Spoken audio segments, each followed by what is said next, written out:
Hello everybody, welcome back to another episode of Survival with Fix. Well, we are now officially in the merged world. Don't worry, it's all going to be explained through lore. If you've been watching the last couple videos on the channel, well, it's all there and you can take it all in if you want.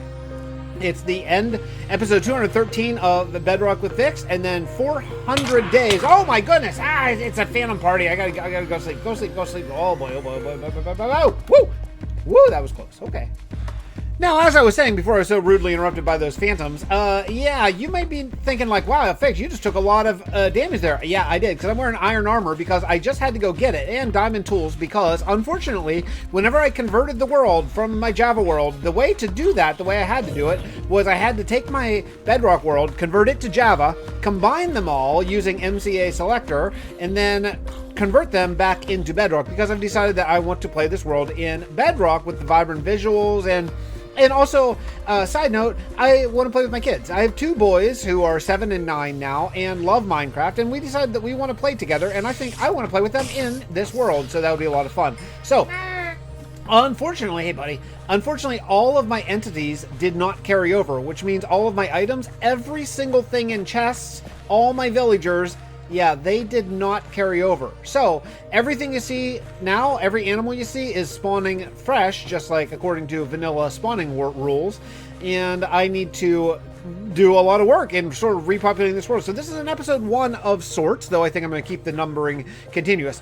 Also, side note, I changed the days. I added the 2 days together. I was in day 7,069 in one and day 7,140 or something in the other. I combined them, did the math, so we are in legit, with an asterisk, you know, the way I think of it as legit, day 14,259, because not only did I combine them, but then I also have done quite a bit of work here on 2 different things. Number 1, starting to just get gear, like again, and secondly, I repopulated with villagers, and that was a giant pain, my iron farm over in Tovelin, and then thirdly, I got some books so I can actually enchant my stuff because I need an elytra in a bad, serious way. Oh yeah, also I connected the Nether hub too, so it's connected too, yay.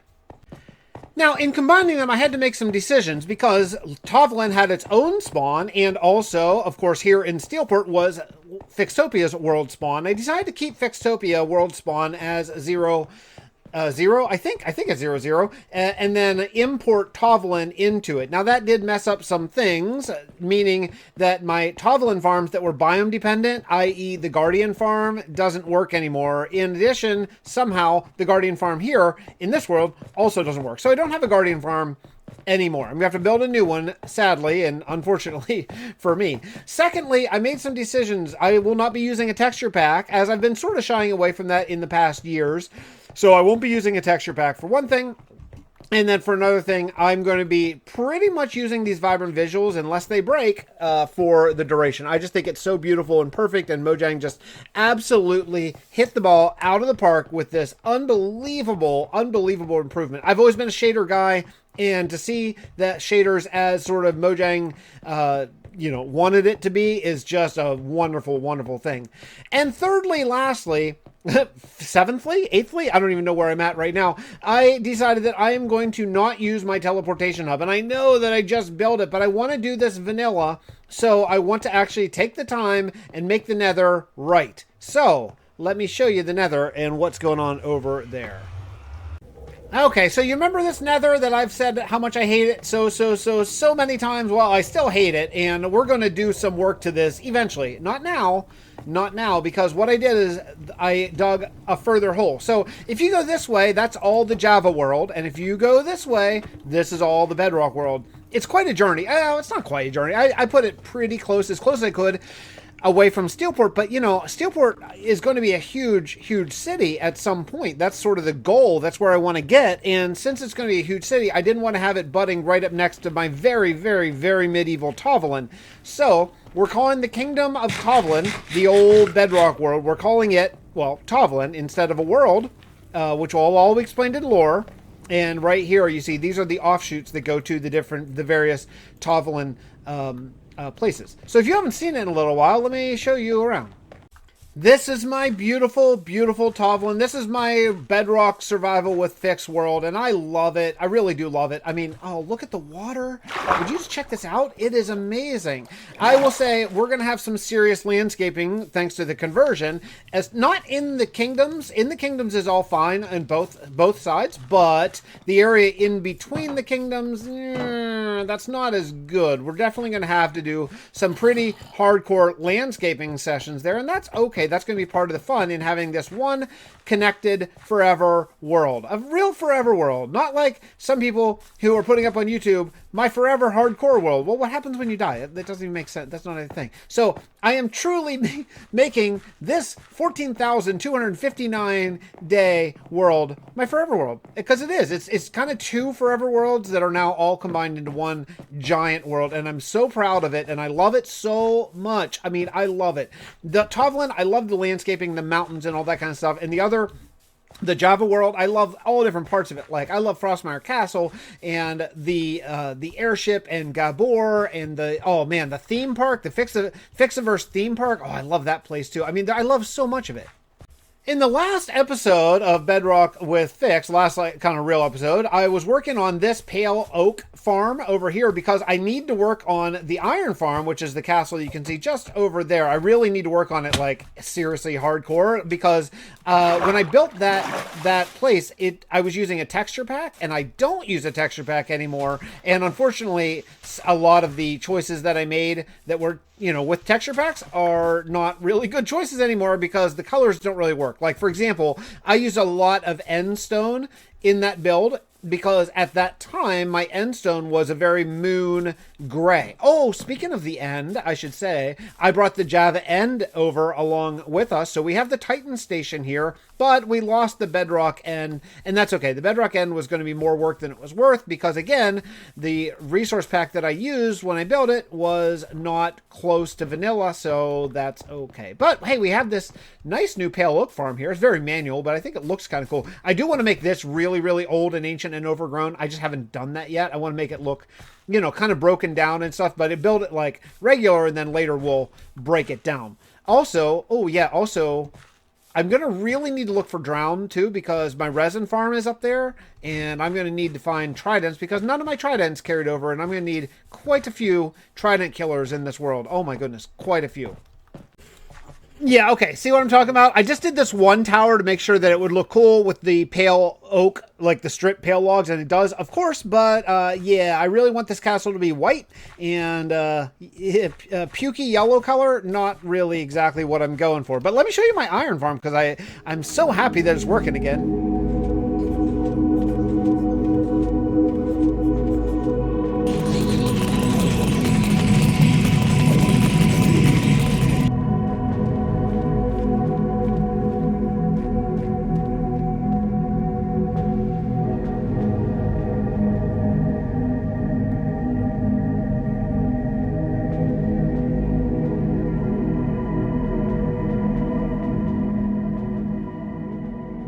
Well, so here we go, in an end city, because I found one that has a ship right away, luckily, and I am headed for it, because I want an elytra in a bad way, but I also would not mind some more shulker shells, though that's not the priority, because shulker shells are not that hard to get once you get an elytra, but until then, oh boy, here we go, oh man.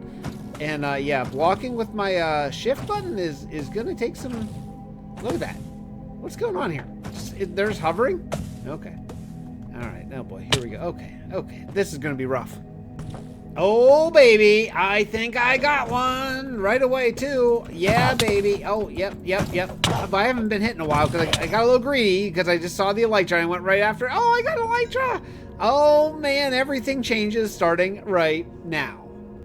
Oh man, I'm so happy. Oh yeah, I had to turn off vibrant visuals. Hold on, let me get that. As I was saying, I'm so happy. I'm flying again in my world. I slapped on mending and I slapped on unbreaking on my new elytra, and I am, oh baby, it's like I'm a professional Minecraft player again. Oh, perfect timing. Well, I just spent a decent amount of time AFKing at my little gunpowder farm because, yeah, if I want to use my elytra, well, I need gunpowder. And of course, no gunpowder transferred at all. But I have all my items enchanted to a decent level. Oh, look at this kingdom. I'm so happy we're in this world. I mean, seriously, you have no idea how happy I am to be in this world. I am super psyched. And look, just flying like it's nothing. Just flying like it's nothing. Now, I believe that I have some sugarcane here, though I have no idea if it's grown or not. So let's check that out. It should be right about here. Is it? Yeah, this is how you get to it, I think. I think you go right down here. And sure enough, sugarcane. Hooray! Well, I am looking for a bastion here so I can find the netherite upgrade thing, but look what I found. Oh, baby. It's the gas thing. That's so awesome.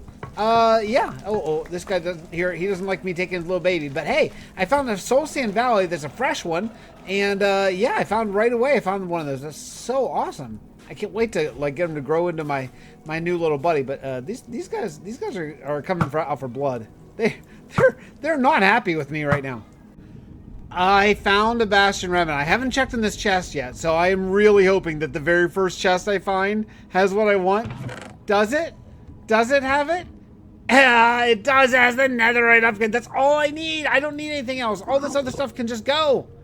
Okay, now I just need to get out of here without dying. Can I just sneak out this other part and fly away? I found it was actually really close to well, you can see the coordinates there. It's not that close, but I found it just by flying through this lava lake. It just happened on it. I think I'm going to go home. I'm going home. I'll see you later.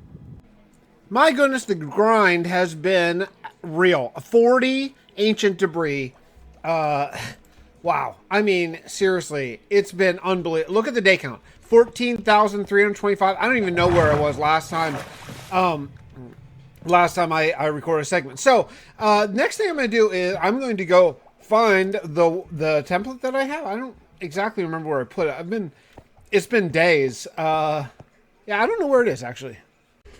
You know, I lost all of my items in chests, but I am so glad right now that I had diamonds in block form before I converted my world. I had so many diamonds in my old combined worlds, but I did not know that I would lose all my items.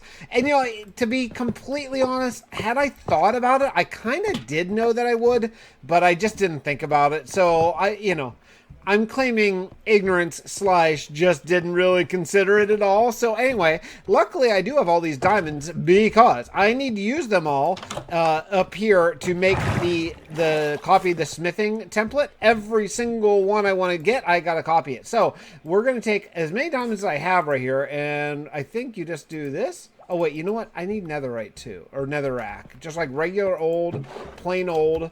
Yeah, one of these. This is such a weird recipe, man. I'm not sure about these upgrades, to be honest. I don't know about this. But okay, so yeah. So is it this? No, it's this. Nope. Is it this? What the? Why don't I know how to do this? Is it not? Wait, how do you do this? Oh, it's on top. Okay. So yeah. So I'll just do that. And now I have 2. And then I'll just do that. And then I have 4. I need 10. So I'm going to have to do this a bunch of times. I do that, and then, oh, shoot, then I have, okay, then I have 8. So, let's see, can I just do 1, 2? Is that going to give me 10? I think it is. I actually need one more, because I don't want to use my last one for, oh, man, if I use my last one, my heart would stop. Now, another thing I got in my iron farm / villager area, my villager trading hall, is I got one of the villagers to give me feather falling 4. So before I make these boots netherite, I want to make absolutely sure that I can put this on there, and I can, luckily. So let's call it Fix's Shoes. Okay, there we go. So that's projectile projection 4, which honestly, I don't mind. I would have rather just regular protection, but I can live with this. Feather falling 4, unbreaking, and mending. Yeah, there we go. Okay, so now we have this. I think we're ready to go try to smithy up these things, but I don't know what. Is it this? Oh yeah, it is that. I don't have to go anywhere. Okay, so it's right here. So we're gonna do this, and even I'm kind of, honestly, I'm kind of wasting one on this, but if I get in a big fight, I want to definitely have these. So we'll just do I mean, honestly, we're just gonna do everything. So I think oh man, if I miscounted and I don't have enough, yeah. I don't even want to say what I'll do because I will not be happy with myself at all. I think I counted right though. Oh wait, I'm not going to do that fortune one, right? Maybe I am. I don't remember. Yeah, you know, I remember now what I want to use I want to do my silky hoe because and not my fortune shovel, which I use just for flint because I don't need that often. But this one, I think I'm going to need a lot for leaves. So there we go. So I have one more of these left, and we're going to keep this guy right in here for safekeeping forever and ever and ever because I don't ever want to have to go look for a bastion again. But regardless, look at that. We got oh no, you know what? Just don't forget, I'm going to put this guy in there too. Look at that. We got the netherite gear. Oh man, I feel like a big boy now. Look at me. So now that I have gear and I have villagers and I have an iron farm that is working, although I gotta admit, the last time I was over at the iron farm, it wasn't summoning golems, and that is concerning because I spent an absolute enormous amount of time getting villagers in there. So that's weird, but I'll deal with that later. I do want to come back here and work a little bit more on my pale oak garden here. Hey, did my friends transfer over? Oh, I don't think they did. Oh, I think I lost my dogs. Aw, I had like 3 dogs here. Well, maybe I'll find more. Well, this is the reason why I want all of the pale oak logs, because I do want to get rid of all this endstone on the castle, and I think I want to use it with the stripped pale oak variety, as well as get rid of probably this oak and use some andesite in for that sandstone up there. So really, I'm going to take out all the brown and make this all shades of white with the granite roofs. I just think that'll look a lot nicer. However, that being said, this is going to be a huge job, like a kind of shockingly big job. It's going to take a while to do this, so I'm going to put it on an audio book, and we are just going to get rolling here because, man, look, like every single piece of endstone has to be sort of painstakingly taken out and then replaced. Oh, man, yeah. Yeah, it's going to take a while. Hey, I have great news. Check it out. My iron golem farms work. In fact, there's actually 2 of them in there right now. It's working again. I don't know. I didn't do anything. I just came in here to get some iron because I had some left over, and it's working. Hooray! Well, here it is. Good day. I can't remember how many days it was the last time we recorded a segment, but it was quite some time ago because I have been on the grind in a big way, and we are at day 14,413, and I believe the White Castle is now officially done, I think. Let's take a look and see what we think. How do you like it? Yeah? It was pretty darn sweet. So I changed out all the sandstone that I could find. There might be some lingering there, but I think I got it all for andesite up in sort of the trim areas. And then down here, of course, I changed out all the endstone for the pale stripped oak wood, and I just think it looks absolutely fantastic. It's back to being a castle that I love and not a castle that I'm so embarrassed. Oh, did I tell you also I changed out this cliff? Now, I didn't do the whole bottom cliff yet. I might do that for the thumbnail, but I changed out all the I all but this one. All but this one singular endstone that somehow escaped me. But yeah, I changed out all that. Oh, looks like there's a couple. Okay, I changed out most. Okay, fine game. I changed out most of the endstone. Looks like I missed a couple. But generally, all of that for the pale oak. And yeah, I think the castle looks really, really good. I really like it. And yeah, I'm super psyched about it. So I want to get back into some other building. But I think what we're going to do is wrap up this episode now. So why don't we hit the lore segment right now?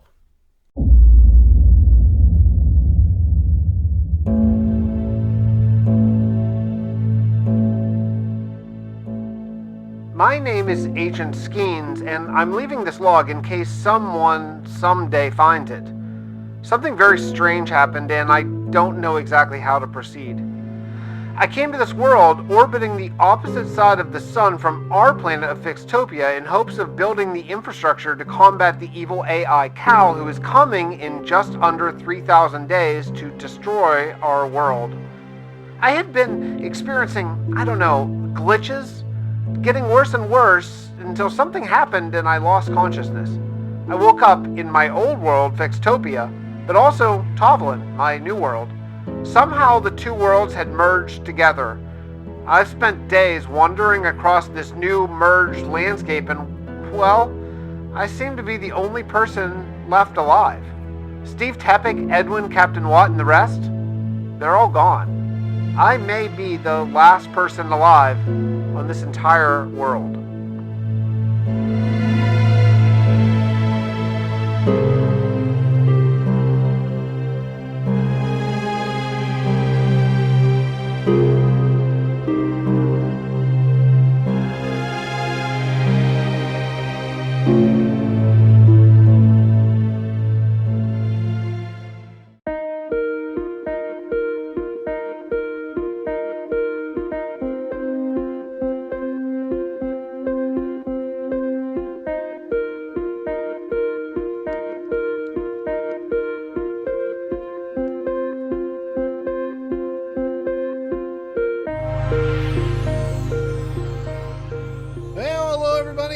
Welcome back to another episode of Survival with Fix, and we are here in the world of Toblin, but only for a little bit, because I have some nether work to do today.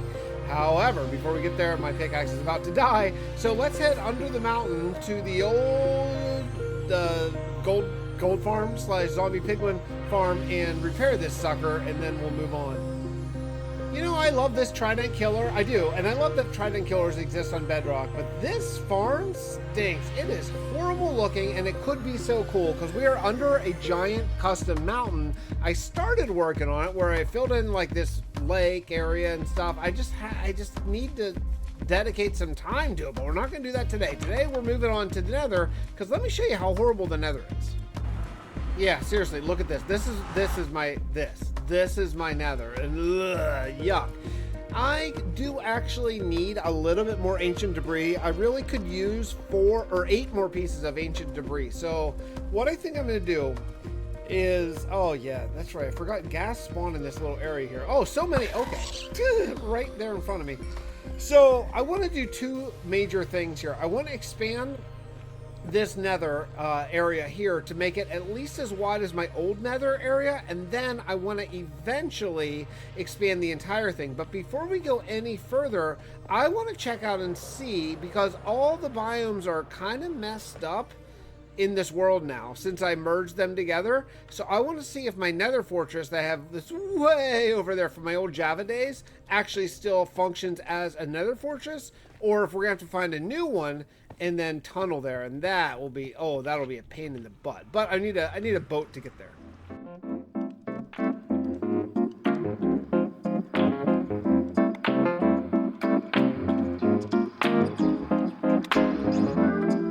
Yeah, actually, I'm a big liar. I don't need a boat. What I need is, I need ice. Because first thing I want to do before I go really any further is I want to get my nether ice roads back. I took them all away, and then of course I put all that ice in a chest, and of course all the contents of all of my chests in both worlds were deleted when I converted them. So I need to start replenishing supplies, and some of that's going to be ice, but a lot of it's just going to be like simple things like stone, cobblestone, deep slate, spruce, all that kind of stuff. So I'm going to spend some time just harvesting spruce here in my nice Steelport spruce farm, and then we're going on the search for a lot of ice. Oh man, so much ice. And I actually want to use regular ice instead of packed ice because it's not a block, so I don't have to quite mob proof it as much, because last time I used packed ice, which first was much more difficult to harvest, but then secondly I was getting mobs to spawn on my ice road, which is not great whenever you're trying to like make time and get through the nether and you're dealing with piglins and all that kind of stuff. So yeah, we're just gonna use regular ice, and I need a lot of it.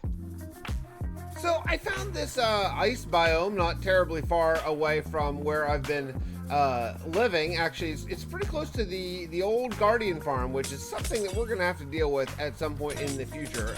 So yeah, it's just a big ice biome, and I'm just taking all the ice, but I'm trying to, you know, not take it all forever. I'm trying to make sure it'll grow back at some point, and I think I know how to do it by using my fortune pickaxe. Oh, this guy's gonna come after me. This guy's gonna come after me right here, isn't he? No, oh, maybe not. The polar bears, I think they attack you if they have babies, I think. So anyway, yeah, regardless. So yeah, I'm just harvesting up as much ice as I can, and then we're gonna go to the Nether and make a nice Nether pathway here, since I will be using the Nether again for the first time in quite a while. Yeah, this is taking a lot longer than I thought. I mean, I just want, like, a brighter, little bit happier Nether tunnels, and, like, this stinks. I mean, this biome stinks. I'm getting constant magma slimes if I don't have slabs on everything. Like, that stinks. The grind. This is just the side hallway. This isn't even the main hallway to get to the main, like, I basically, okay, so in my world is basically an east to west world. So I have one main hallway, and then, like, these offshoots that actually get to the nearest Nether portal and all that kind of stuff. And like, this takes forever. I ran out of deep slate, and I thought, you know, I should just come to Steelport and do some deep slate mining for the Nether walkway, the Nether path, the Nether road. And I thought, oh, you know what I should check? Because I was actually having trouble seeing. I have a little bit of a glare coming in the room where I record this now during certain times of the day, and that is currently right now. So I was thinking, wow, it'd be nice to have some glowing for the sign. So I came over here to my brand new, right before I switched from Java to Bedrock farm. Hey, phone! And I thought, let's just check out and see if this farm works, because I don't know that much about mechanics of Minecraft, despite all these years playing this game, but I'm pretty sure that the Bedrock glow squid mechanics are the same as Java. So I came over here and I wanted to go take a look. So I just AFK'd for like literally, I don't know, 5 minutes maybe. But this farm's generally, oh, look at that! Look at that, it does work. Now, are they going to swim over there? Or are they going to swim over and get sucked down? Let's see. Oh, I got 12. Just like that, it does work. Oh, well, it kind of works. They need to swim over to the magma and get sucked down. But I think it's going to... Oh, there goes one. No, maybe not. There, this guy's coming over here. He's like, hey, hey, buddy.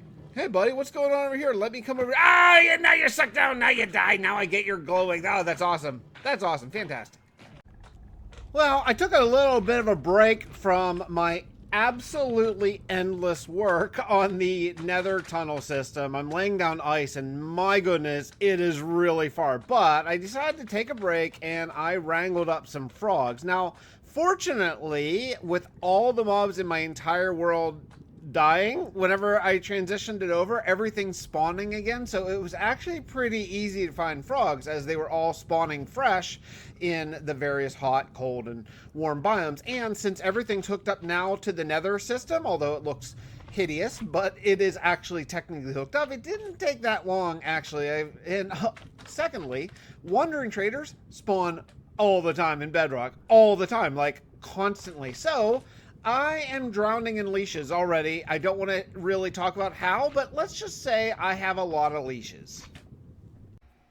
I have been on the grind. It is now day 14,468. I can't remember what day I left off last, but I have been working in the Nether non-stop. And I finally have all of the ice roads to every single kingdom in this entire combined merged world all completely hooked up. Now, unfortunately, though, the paths they're widened mostly to be 3 wide on each side of the ice path. I'll show you in just a moment. But the reason why I want that is because I'm using regular ice to stop mobs from spawning. And to do that, you need to have 3 blocks between lights and not lights, just so the ice doesn't melt within the Nether. So, yeah, I've been really, I have been really, really working on this for, what, 3 days, I think? 3 IRL days. And now I'm getting deep slate to slab those 3 blocks they just talked about, those 3 blocks on either side of the ice road. I want to slab it all because magma cubes, man, I hate my Nether so much. It's all basalt delta for miles on every side. It just sucks. It's such bad luck. But anyway, whatever. It is what it is. We only have to do this once ever for the rest of my Minecraft life. This will be the only Nether road that I ever build, so I'm just going to do it right. I'm going to slab it all. I'm going to make it look nice, light it up, and then I'll never have to actually see the basalt delta again. Hooray, right? So yeah, that's the plan. I've been really, really, really hard on the grind. So, you know, the nice thing is I'm finding diamonds and stuff like that. But yeah, I'm just taking all the deep slate that I can carry, and we're going to head back to the Nether and just start slabbing. I'll show you once we get over there what we're doing. Day 14,499. I just did a short little AFK session at the Froglight farm, which is functioning great. And look at my Froglight farm tunnel. It's all done. I used up, well, basically all the blackstone I have. How? How is a skeleton there? Oh, what? This is, what is this? This is, wait, what is this? Ice. What is, this is, that's regular ice. So that shouldn't spawn anything. How is there a skeleton there? Ah, I don't understand. This was supposed to be completely spawn proof. Well, I got done. Look, 2 skeletons there now. How? I don't understand. Where? What are they spawning? Great. This is awesome. I'm so mad right now. I'm so mad at this skeleton. What are they spawning? I thought ice was spawn proof. So I used soul torches because this tunnel is narrow. This is an offshoot tunnel that goes to the Froglight farm. But if you keep on going a little bit further, then you get to the actual main tunnel. That's actually quite a bit further. Oh, wow. This is really long. Okay, as I was saying, this is the new main tunnel. So if you go this way, this starts the Nether tunnel, and that's the one tunnel that I didn't do yet. This goes all the way to a newly generated fortress. It's really far, but it does, and we can later on do like a blaze farm, wither skeleton farm, all that kind of stuff there. But if you go down this main tunnel, it's all been changed over to this new, more modern look. I'm going to make it better than this. This is my old zombie piglin trading area. It clearly doesn't work anymore, but I'm going to make it better later. But for right now, it's okay. This is actually, we don't need this anymore. This offshoot, this goes to the old end portal, but we don't need that since Tovlin has an end portal in the lab right underneath, so I can get rid of that completely. This goes to the, this desert one. This goes to the mining desert and the Fixxiverse theme park, amusement park. That's all done with sandstone. So I did each tunnel. The main tunnel is all white terracotta, and then all the offshoots are different. Now, eventually what I want to do for all the portals is this. Like, this is obviously, this is the portal to New Hope. Right there. So what I want to do is I want to make each of these portals into sort of the town that they're from, but obviously I'm not going to get to that today. This has been a long journey just to get to this. So this one goes to all the southern kingdoms, which if you look down here, as I don't have a guardian farm yet, I had to scavenge this stuff out of the Arc Tower, but that's the Arc Tower right there. Eventually I'm going to have to do a actual guardian farm again. This is that little hamlet that I forget what it's called, but it's like in between the Arc Tower and Gabor. And then if you go down here, that's the Gabor one, the one with all moss over there. And this is the Pirate Kingdom with the bamboo. So that's all done. And then we have one more sort of back into the Tovlin area. So this is the Southern Kingdom's hallway. They're all there. And then if you turn this way, you'll get to, well, the last one is Steelport. So I did Steelport kind of like a factory hallway. So that kind of looks like that. And then if you keep on going, you'll get down here into the Tovlin Kingdom. So this is the mine. That's the old mine, Tovlin world spawn, basically. This is the White Castle, which is also the Iron Farm right there. This one is, oh, that's Under the Mountain. That's like my repair experience, Under the Mountain Farm. The lab, of course, the bunker, the underground bunker. And then, of course, the last thing is Tovlin storage. So yeah, it's quite a grind, but we got there. We finally did it. So I'm gonna wrap up today's episode. I know it's probably not that long of an episode, but my goodness, the grind has been long. It's been hundreds of in-game days. So we're gonna wrap this one here, and we're gonna hit the lore segment right now.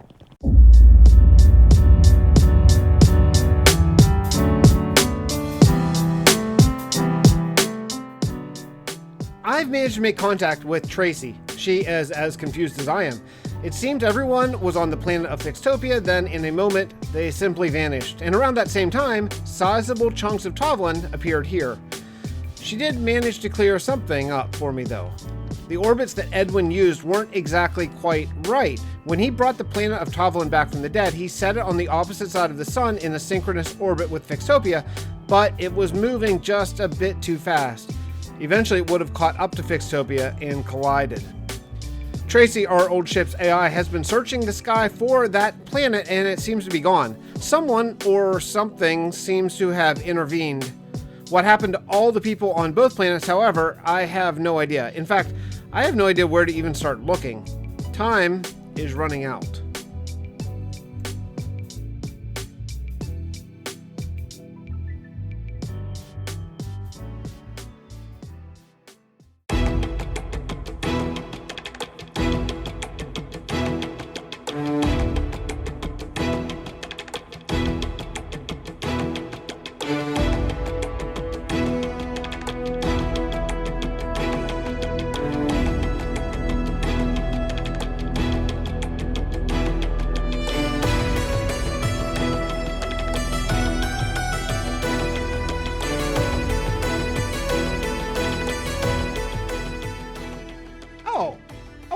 there, I didn't see you.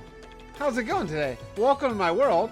It's me, Fix. I'm over here in Tovlin, and today we have a two-part episode. Number one, I need to rebuild a farm that I already built once, but I broke whenever I transitioned the world. And then number two, we have a pretty big and serious error that we need to deal with. I'm not super excited about it, but it needs to be done. So, well, no time to keep talking. Let's start the episode right now. I'll see you soon.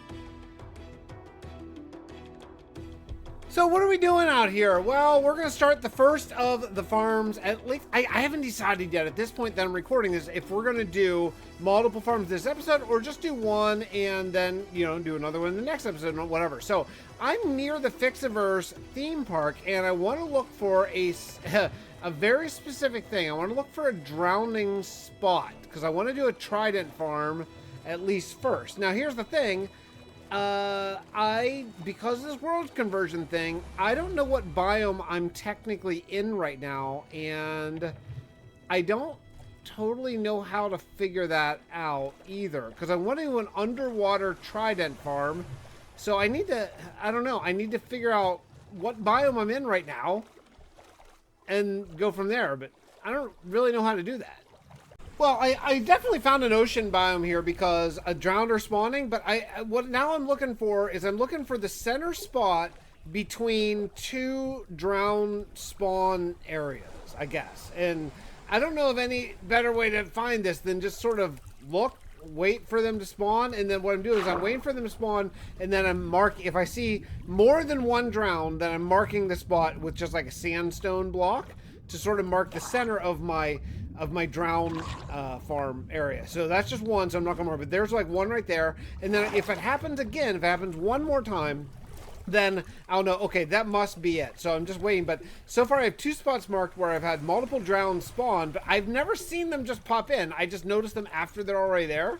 So I'm waiting. If I can just get one more drowned to spawn near one of those columns I made, then we can move on.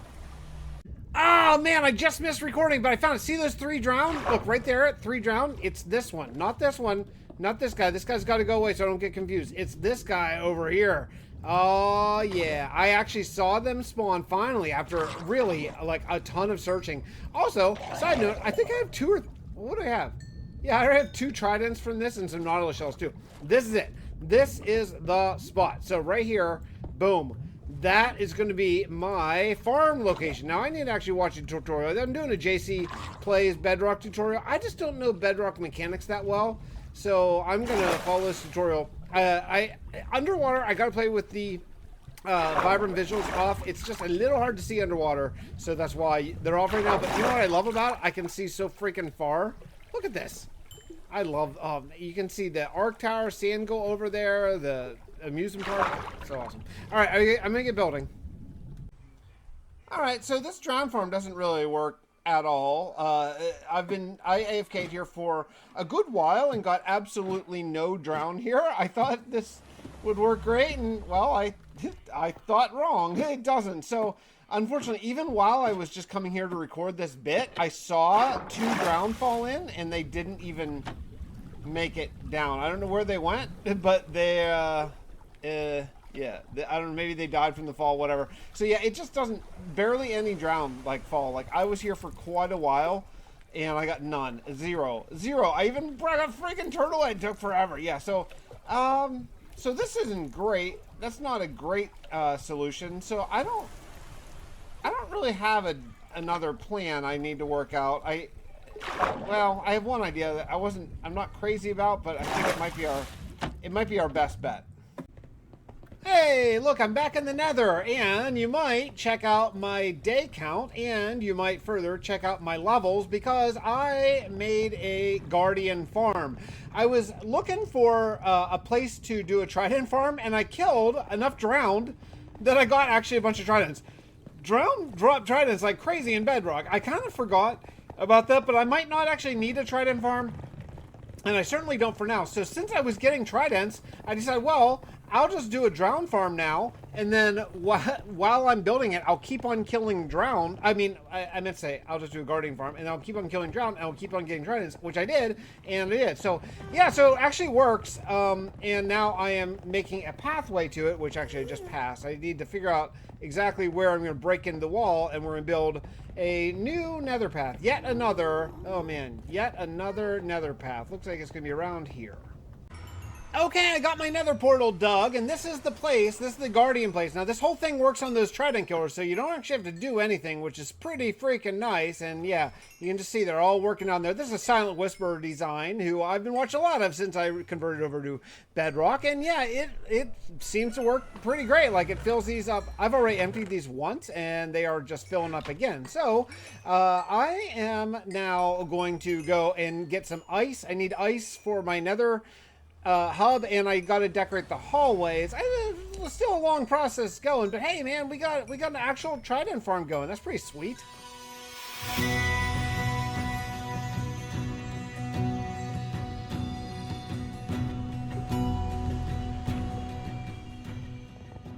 Okay, so after quite a bit of grind, I got this hallway done, and now we actually have a functional guardian farm that I can get to very quickly using my ice boat rail system here. Railway, I don't know, nether path, you know? It's pretty good. So I do want to actually do some other things this episode, but my goodness, we are like, what, 35 days into the episode? So I gotta put all my stuff away, including quite a bit of guardian farm grinding that we just did, and we'll put everything back in storage. Oh, this is the wrong storage. I'm trying to use Steelport as kind of my main storage, and the Tovlin storage as my sort of secondary, like when I'm working here type of storage. So yeah, I'm gonna put this all in the Steelport storage system. I decided that I want to AFK just for a few minutes here and get some glowing, so I thought we could have a little chat, because, you know, I just realized it's been quite some time since I've talked about what I've been doing for, like, my fitness thing. As some of you have been here for a long time know, I was at one point up to 270 pounds. What? Yeah, 270 pounds. Not great. So I'm currently down to about 195 or so, and I'm looking to probably lose about 15 more. So I've hit a stall for about a month. I've been stuck at this 195 situation. So here are my workouts. I'm alternating days. Very simple. I'm a minimalist at heart, and I'm doing the minimalist routine. I am doing one day 10 sets of pull-ups, and one day 10 sets of dips, and that's it. That's it. Super simple. 3 of those sets are warm-up sets technically, but so 7 real work sets. That's it. That's all I'm doing. And I'm walking a ton. And hopefully this will spur on some more weight loss here. I would like to get down. I think I'll feel pretty lean at 180, 178, somewhere in that area. So that's sort of what I'm aiming for. So, yeah, anyway, I know I haven't talked about it in several months. I've been stalled. I've been kind of annoyed at it. So I'm trying to keep my diet clean, keep my exercises up, and, you know, hopefully we'll crush this plateau. I think that I need to work a little bit on some of my infrastructure still. Like, I have to redo this a little bit to make it work for Bedrock, and I think all I got to do is that, and that should work. So switched out the hopper minecart for a chest minecart, and I think this will work. I just put in like 4 stacks of potatoes just to sort of check it, and yeah, it should be fine. That's about as long as you can go, as far as so they don't like run out of the stuff. But I think that should be good, and then we'll keep this one furnace too. But then I have these other ones, and we'll just let this run on. But yeah, it should be, that should be pretty nice. In fact, actually, I should put all this stuff away, because I want to also expand my lava production somehow, and I'm not totally sure how to do that yet. Good morning, everybody. I am doing my steps right now while I play some Minecraft. And yeah, you can see I've been doing some mining. I've been trying to get a lot of stone and cobble so that I can really focus on building some of these cliffs. I want to do at least one cliff this episode because of all the absolutely just awful, like horribly awful chunk borders that we have thanks to the world combination, the mergening, as some people have taken to calling it. Me, mostly, only me, really, only me. So I want to, I want to get a whole bunch of it. Unfortunately, it's a struggle. It's a big struggle. Oh man, speaking of struggle, this is a struggle. I need to combine these into blocks. Thank goodness we can do that. So yeah, it's a struggle because okay, so this world, I pruned this world when the first iteration of Caves and Cliffs came out because I wanted to get copper, basically, and I didn't want to have to go super far to get it. So I pruned it, and then I pruned it, well, again, since then, but not as close because my builds have gotten a lot bigger. So we're in a situation now where that particular iteration of the world had an absolute crap ton of diorite, andesite, and granite, which is great. That's a great problem to have. However, whenever I'm mining, I'm getting like 80% andesite, granite, diorite, gravel, and dirt, and like 20% stone and cobble. This is not ideal. It's not ideal because I want a lot of that to build cliffs. I'm not building cliffs out of granite. Now, I like having all the diorite. In fact, I used a lot of diorite on my netherite, my nether path roof, which is great. You know, it's awesome. I'm so glad I have it. But it's, you know, it just makes the grind a lot longer. And, you know, eventually we're going to use all that stuff, so it's going to be a good thing. But for right at this moment, not great. So I have an idea that I want to sort of utilize, and I was thinking about combining my guardian farm maybe with a stone farm. Good idea? What do you think of that idea? Might be a good idea, right?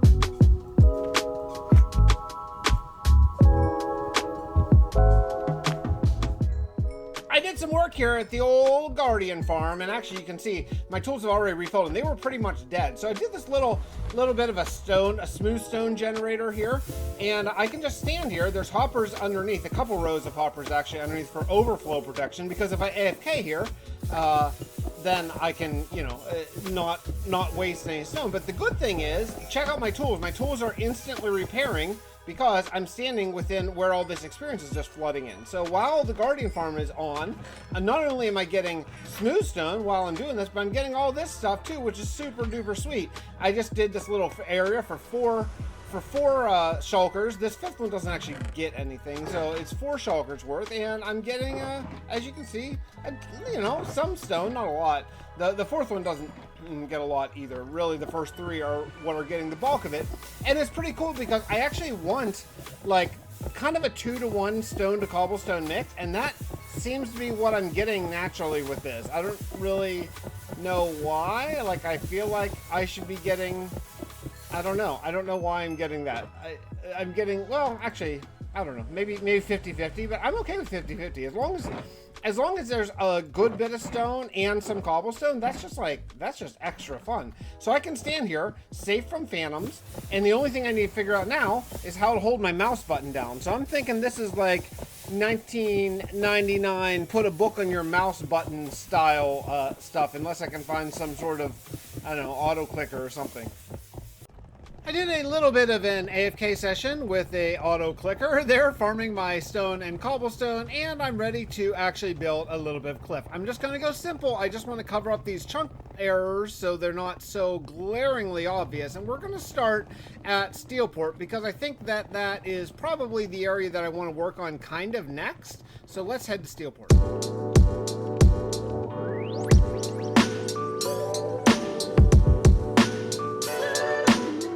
Okay, yeah, you notice anything that needs to be dealt with? Not great. It's not great. So what we're gonna do is I'm gonna keep this general outline of the cliff, and we're just gonna build in a custom cliff here just with stone and a mixture of stone and cobble. But yeah, this is not gonna be that much fun. Not at all. Well, I've made a couple of decisions here in life. Look, I flew around this world all over the place, and there are an astounding number of chunk errors from converting it because I made one terrible mistake when I did this. So here was the whole process, okay? Number one, I converted the world from Bedrock to Java, and then I used MCA selector to like cut and paste the Tovelin world, the Bedrock world, into the Java world. Let's like plop it down, which is why it's like right over there. Well, you can't really see it with vibrant visual, but it's just right past these trees. And this is obviously the end of Steelport, which is the furthest western point of my Java world, Fixtopia. However, I made a terrible mistake. Then that was still all okay. It would have been okay. I still would have lost all my items and all that kind of stuff. That's part of the conversion process. But where I messed up was to then switch it back into Bedrock. I couldn't just switch it. It had to be like imported into a world. And here's where I made my huge error. I thought, oh, I'll just start a new world and then I'll just import it and it will overwrite the new world, which it did. But I didn't specify my old seed. And that is the huge mix-up. Now at this point, I'm done. I'm not gonna go back. I'm not gonna go back and change it. So we have now 2 different seeds, and that's okay. What we're gonna do, you can see, I've made a decision here. Hey, train, there are. I mean, you can't believe how many chunk. Like it's like. Basically, it would be the rest of my Minecraft life fixing all of these chunk errors by hand. So what I did was I grabbed this tool from the Bedrock Marketplace that's basically like World Edit, but for Bedrock.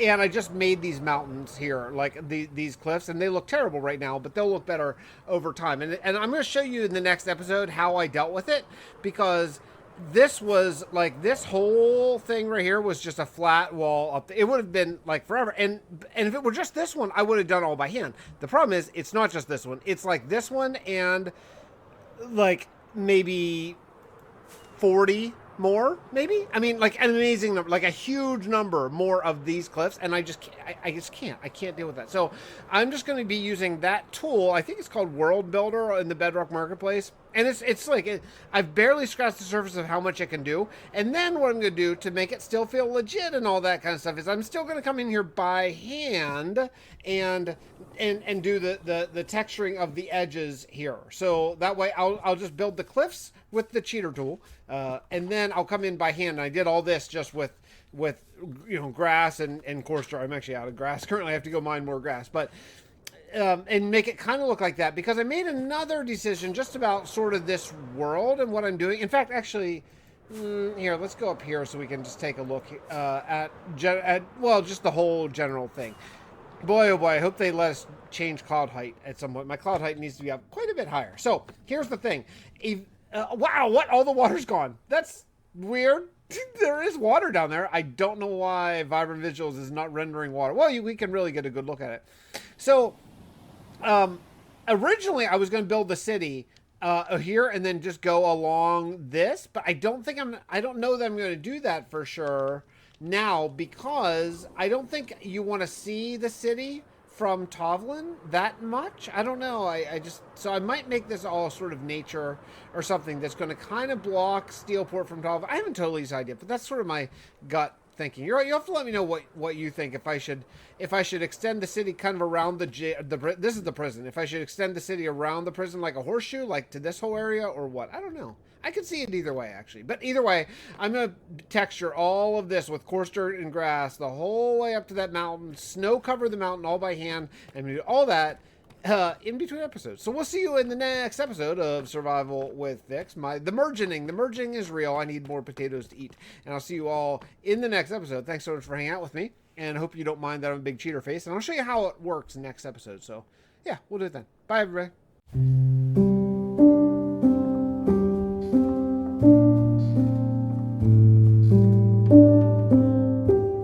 Agent Skeens here, recording my log as directed by my leader, Dr. Tepik. Well, the leader of our combined world, who is nowhere to be found. I am still the only person seemingly alive on this entire planet. I've been talking to Tracy, and she has simply no idea where everyone has gone. They were here one moment, and the next moment, all the people except me were gone, and most of Tovlin appeared here. We have been working hard together to figure it out, but as of yet, no ideas. However, it's not all the worst news ever, mostly. We have figured out that our new time, that's right, we're not only in the same place, but also not only in the same time either. We are approximately 5,408 days until Cal and his AI armada come to obliterate this world. We somehow gained a few thousand days before the incoming attack. Now, if I can just find where everyone went, we may have a better chance at defending ourselves and possibly saving the entire universe.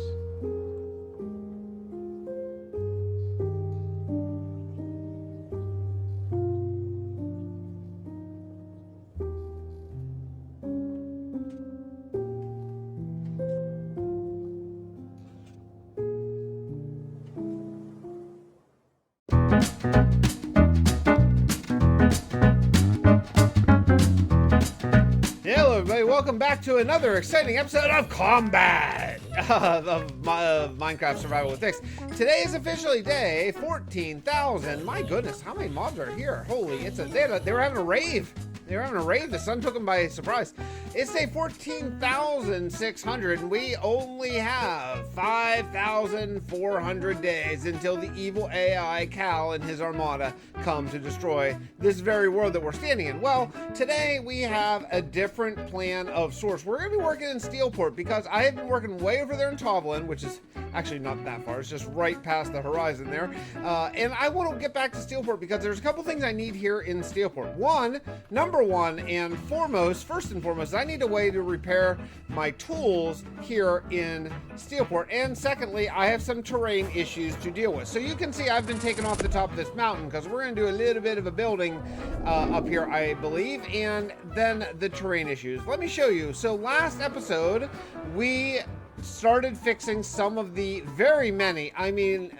many chunk border issues from when I converted the world, and you can see what I did here is I built a cliff, and I used an add-on to actually do this because it is absurd how many chunk borders I have.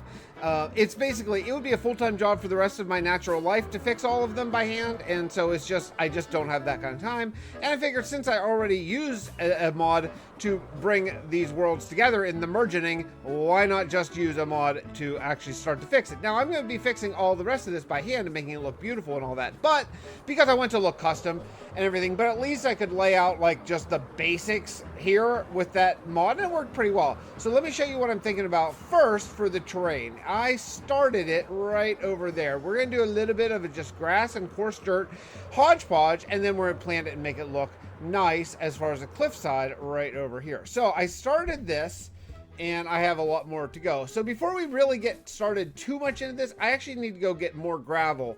The second thing is we're going to start putting a building along this way to build up sort of kind of a new part of town here that I think will be really, really cool. And connect it all to Steelport. But first thing, I need to go underground, and I need to start searching for gravel because whenever I merged the world, I lost everything in every single chest in my entire world. Boo for that. And so I don't have hardly any gravel at all. So we're gonna head down to deep slate layer. I also don't actually have very much deep slate either, and we're gonna pick up as much gravel as we can get our little grubby hands on. I'm still working on this shore. I've actually moved a decent way down the shore. We're getting up towards that mountain that's going to be much more of a pain in the butt to do, but just texturing this and making it look kind of good. I think what we're going to do is we're going to build houses or buildings or something up there on top of the cliff and maybe a bridge, but then on the side of this is going to be like a park because I don't actually have a park in my city and I'm definitely going to need that. But, I got a comment on the last video about, why on earth would you switch from Java to Bedrock? And I thought, I could just talk about why I do a little texturing while we discuss a little bit. And, the thing I think that really initially got me thinking about it was the vibrant visuals, but then that wouldn't be all because you could just play with shaders. It was after I started the process of kind of thinking, oh, why don't I switch to Bedrock? Like, I really like it, and I always have felt since I started my Bedrock series way back, quite a while ago, I always thought like, I like the feel of Bedrock. I love the render distance on Bedrock is awesome. Hey, I need your string. Thank you. I don't have any mob stuff, so I need to kill all the mobs. And not only that, I love the render distance. I just like the smoothness of it. I like the frame rate and how it's really steady frame rate. Like Java has those hiccups, even, because I like to play on really long render because I like to see the entirety of my builds and stuff. So yeah, I don't know. I've just always really liked the feel, but that there are other reasons. I like not having to use mods, and I realize that being said that I am using an add-on right now to fix some of these chunk errors, and actually I'm currently using a Soundscapes add-on just because I thought it was kind of fun. But I like not having to use mods to play. It really bugs me.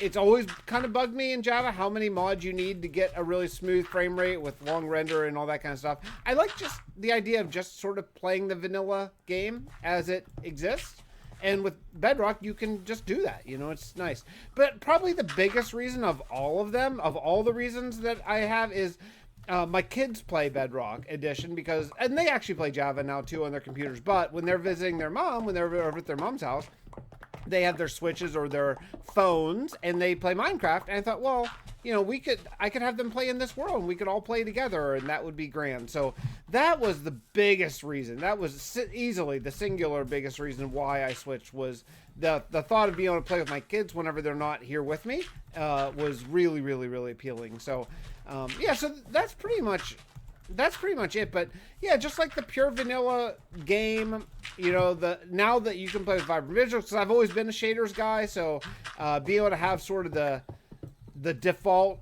you know, shaders that Mojang is making, I think is really, really cool. I mean, it looks so, look at my shadow. It just looks beautiful. It's just so great. I love it.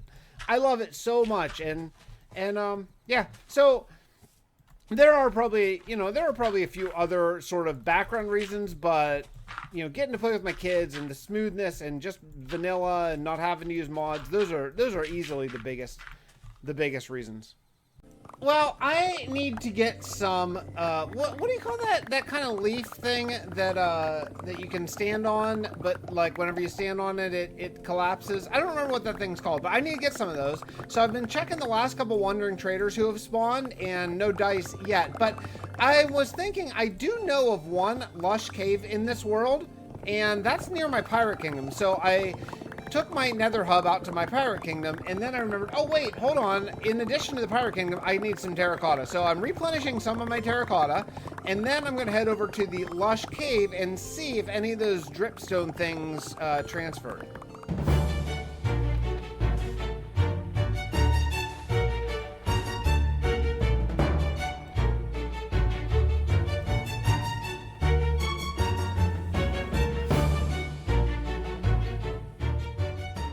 I love this place. I love Booty Bay, man. We've got to spend some time here at some point coming forward soon, because there are so many more things I want to do. This was a 1-episode build. I mean, I built this entire thing. Oops. Come back, Rockets. I need you. In 1 episode. And yeah, I really want to do this, especially with the vibrant visuals and all that kind of stuff. Oh yeah, my bamboo down here. Is this still working? Is this cart gathering? How do you get there? You're over here. Okay. I don't remember if I fixed this or not. Uh-oh. Doesn't seem like I did. Okay, no, so I'm gonna need to put a cart up there on those tracks. Does not feel like there is a cart that's working, because the cart is the collection. I don't know. Well, it does seem like... Oh yeah, there's bamboo broken there. Yeah, so I'm gonna need to put a cart to actually collect it. But yeah, this is a serious bamboo farm that I kind of forget exists, so I need to edit this at some point as well, but regardless, we're not doing that today. Oh, zombies over there. What am I here for? Oh yeah, I'm here for what is that stuff called? I still don't know what it's called, but let's see if it's down here in this beautiful, huge, lush cave we have. Anything? Anything? I'm trying to avoid the zombies. Yes, it's one of these things. This is what I need. That's exactly what I need now. Oh, I didn't bring shears, but I might have the means. I don't see any more. I only see this one. There are probably more, but I think that I have iron. I'm sure I brought iron. Yeah, I did. I brought blocks of iron, so I can make shears. So let's do that just to make sure that we don't do something absolutely catastrophic. All right, let's see. Come on. Oh, how am I get 1, 2? Oh, I need... Now, I don't know. Another thing I don't know... Okay, I got 5 of them. I don't know if I can bone meal these, so I'd like to check that out, because if I can bone meal them, then I don't need to really search for that many. And I don't know if you can get more. Oh, there's another one down there. All right, let's see if I can get bone meal this. All right, I was able to bone meal this once. Now, if I break this, how many do I get? I had 4, and now I have 6. Okay, so it does appear that I can bone meal. Can I bone meal multiple times? And then how many do I get? Oh, I get lots. Oh, okay. Yeah, so I don't need to go crazy collecting them. So I'm going to leave everything else here, and we are going to get out of here. Oh, all this clay. Oh, man, I really need clay, too, because I've got to deal with my villagers. There's more right down there. I see more right there. You probably can't see anything because it's so dark on YouTube. All right, I'm headed back.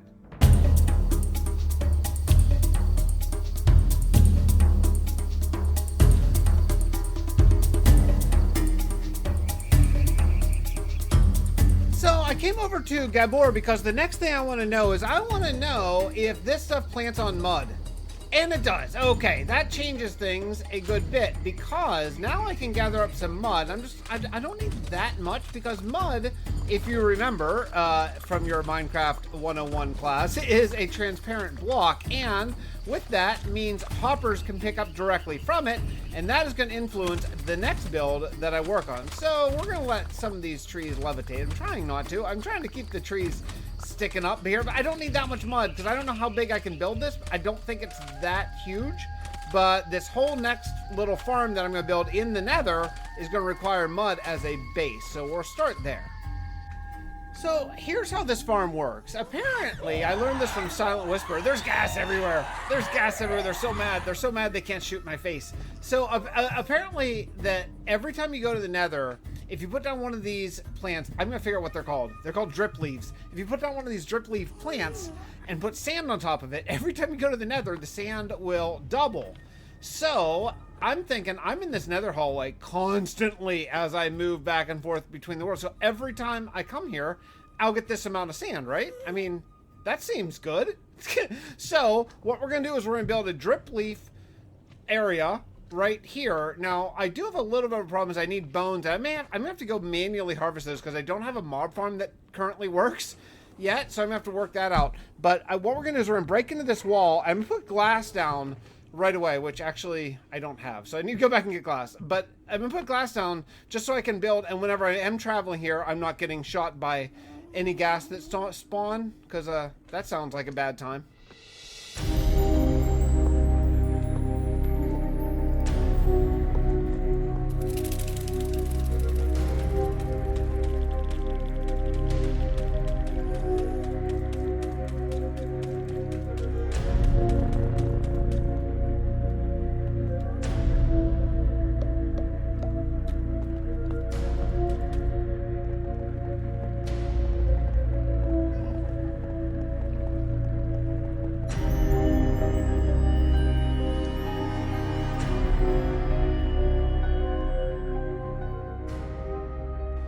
I made a quick little trip out to the Froglight farm just to get a couple lights because here I don't want any of my precious sand or gravel. Maybe I might do both. I haven't decided. Yeah, I might end up doing both sand and gravel here, but I don't want any of it to fall in here. So I'm gonna be using like full blocks so that way that it'll just fall down right here onto the what do you call this stuff?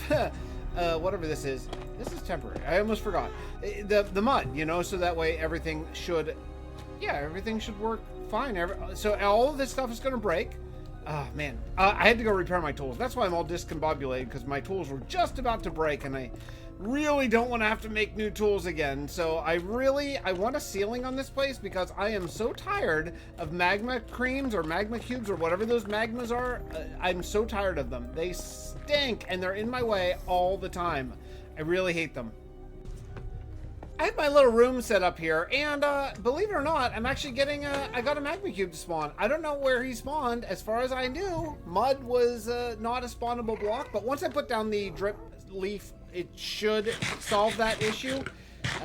You know what would be great? It'd be great if magma cubes didn't spawn because of light conditions. That'd be nice, but that doesn't seem to be the case. I don't know. We're gonna move on.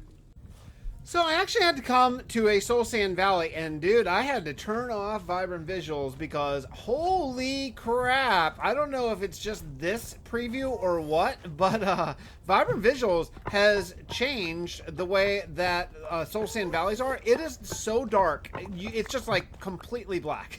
And like I'm down with it being black for, you know, purposes of being scary and all that kind of stuff, but I can't see anything. It's like it's completely, totally black. The only thing that lights up kind of are the fires here, but they only light up like a couple blocks. So yeah, I had to deal with that. But regardless of that, I turned it off. Luckily you can toggle it, so that is pretty nice. But I'm just here hunting. I'm hunting for bone because I need to bone up all these drip blocks, and these are all the old fossils that don't have you know, don't have the dried gas near them.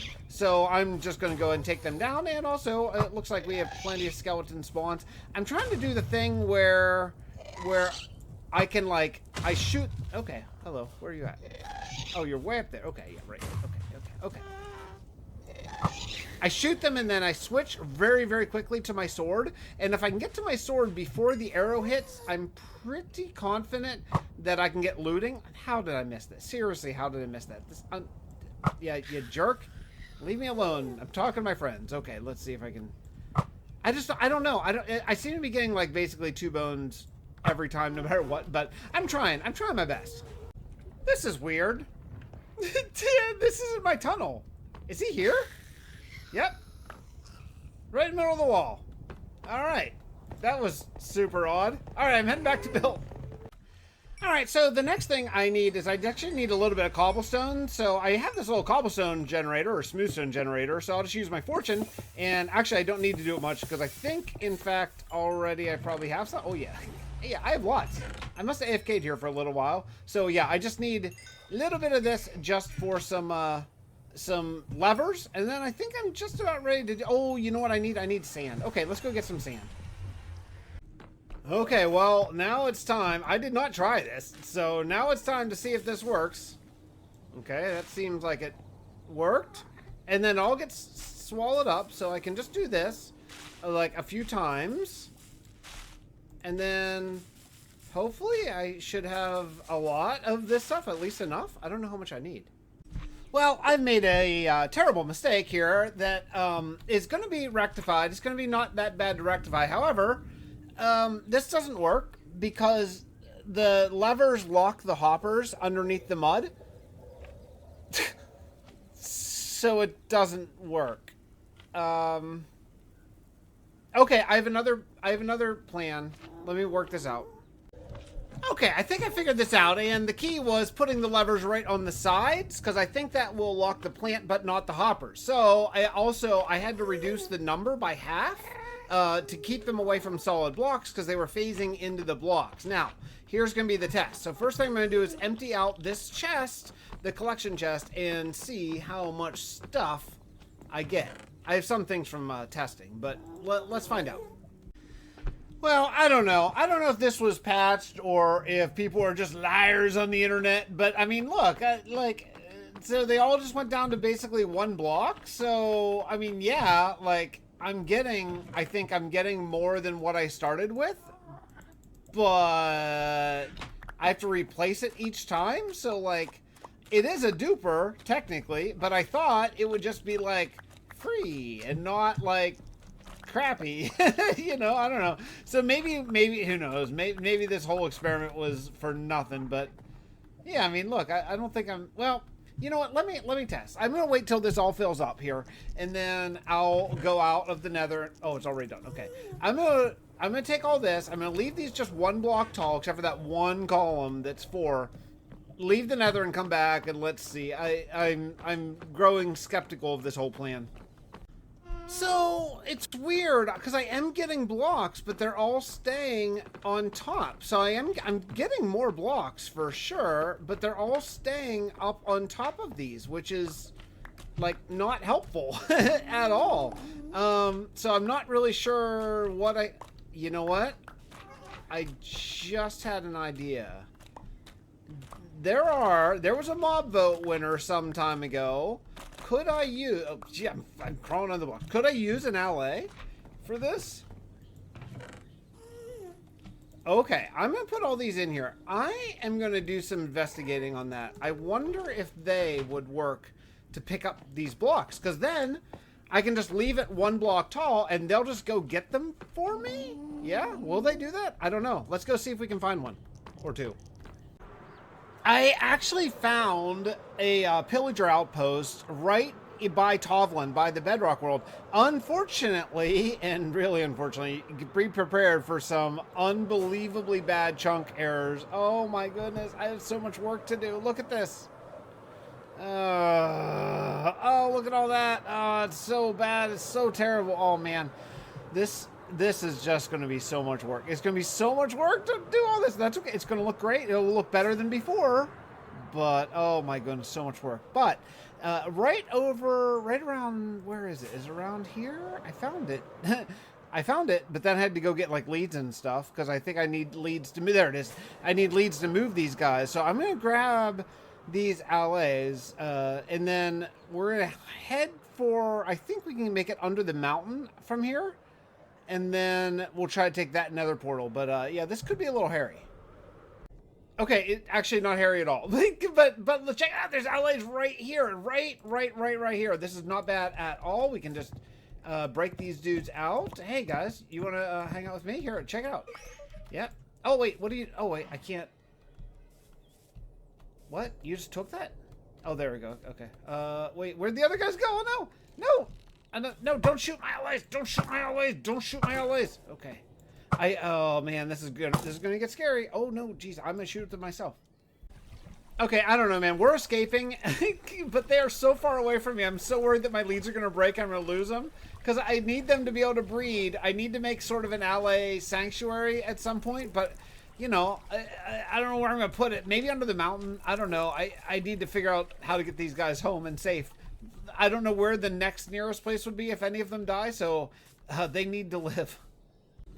Okay, so far, everything is kind of going great. I don't know. This new leashing mechanic, now somehow I've given these guys 2 leashes. I don't know what to do about that. I guess they're just going to only pick up leashes from now on. I don't know, but yeah, we're headed to Steelport because I'm going to make a little bit of an allay breeding area somehow with these guys. I don't know how to do it, but we'll figure it out.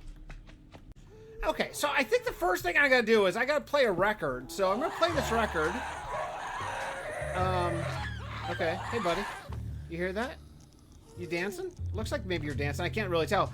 And then I'm going to grab this thing. I'm going to give you one of the. Oh my God, I got 2! Ha ha! That's good. Now I'm going to turn this off because I don't really want to hear it. Okay, good. Did I get the record back? I did. It's my only record, so I got to be careful. Okay, so now I got 2 allays, and I'm going to grab one of these guys and tie this dude back up. Hey, come here. Hey, you. Hey, you. Ah, there you go. Come here. Okay, so I'm going to tie this guy up to the fence as well, just to make sure I have him. Now I got 2, so I got 1 for gravel and 1 for sand. All right, nice.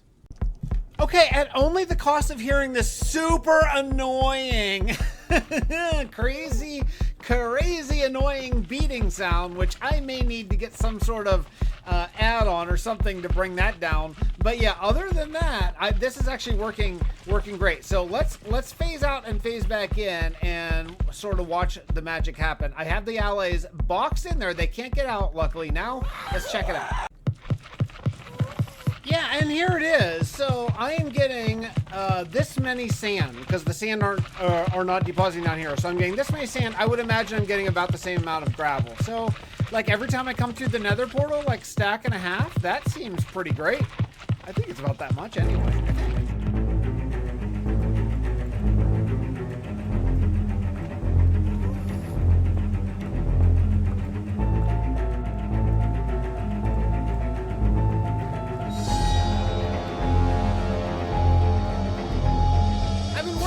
Some building. I had to take a great break from that gravel farm. The allays are driving me insane, so I started working on this. This is going to be my experience farm, my tool repair area here, because there is a way on Bedrock where you can use that new silverfish infestation potion with an allay that repairs itself. And now I have access to allays, which is awesome.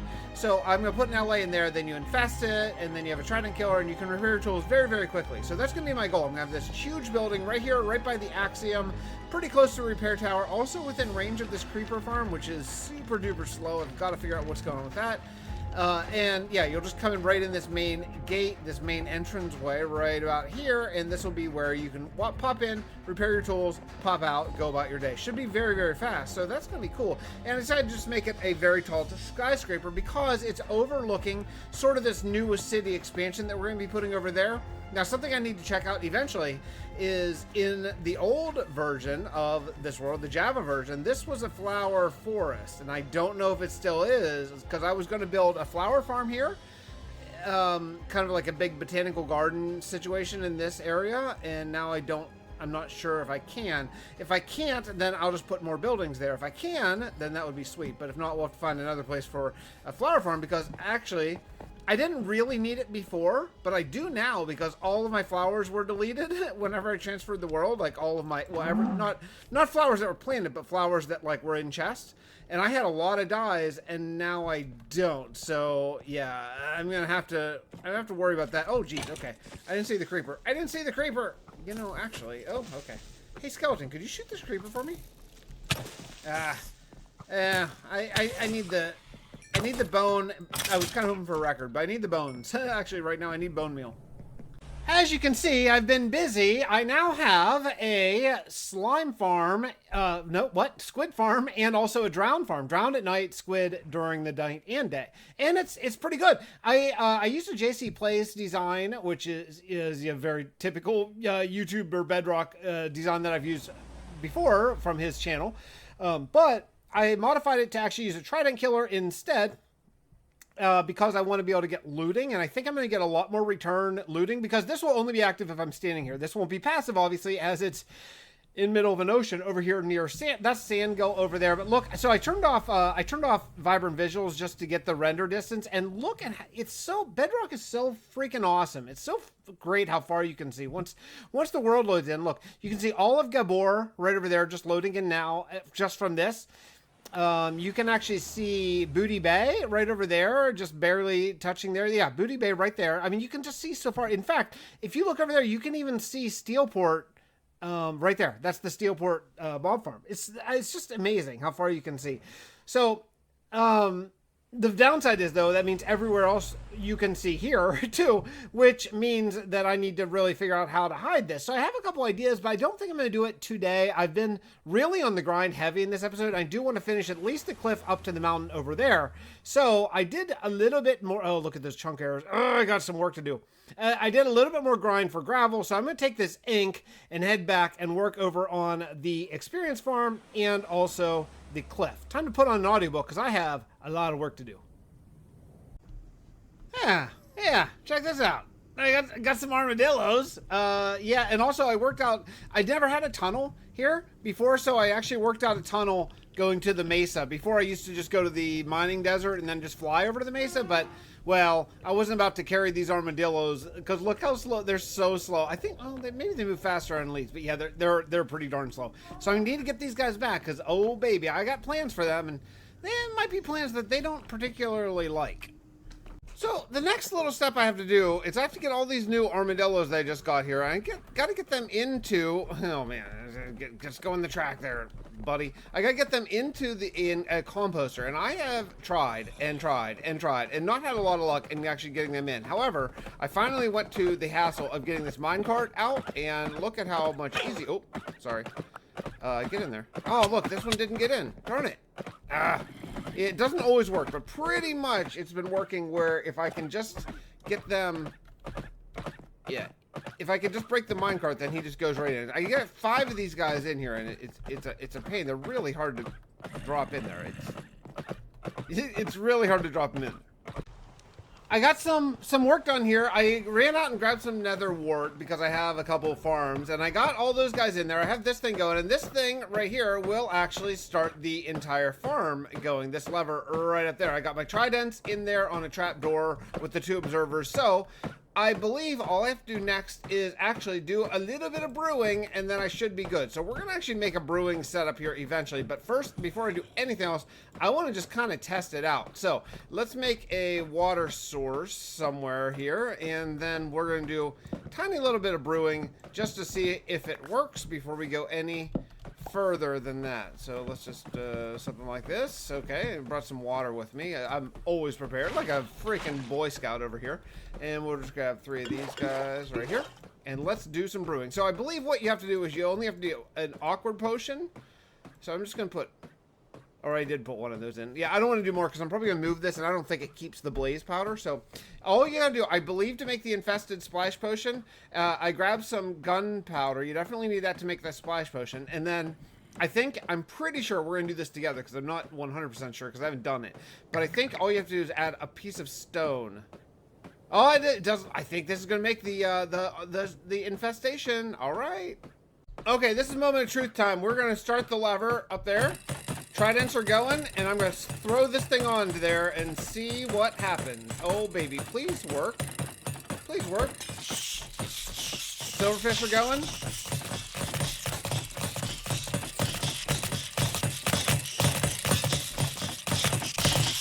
Oh, experience. I'm getting so much experience. It's so loud. It's so loud right now. Ah, I can repair my tools. It's so awesome. Well, and with that, we have a way to repair our tools almost instantly right here in Steelport. I'm super happy about it, and it's time for us to wrap up this episode. So, let's do the lore segment right about now.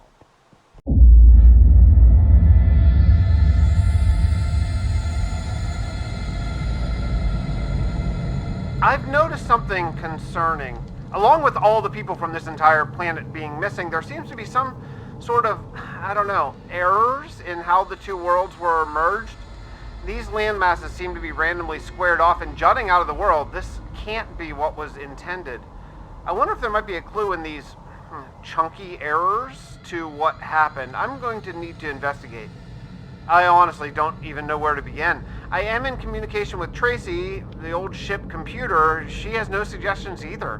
While I wait, I am continuing to build here, planning the return of, well, everyone, but there's no way I'm going to be able to fight off the AI attack on my own. I have to figure out where everyone went and how to get them back before it's too late.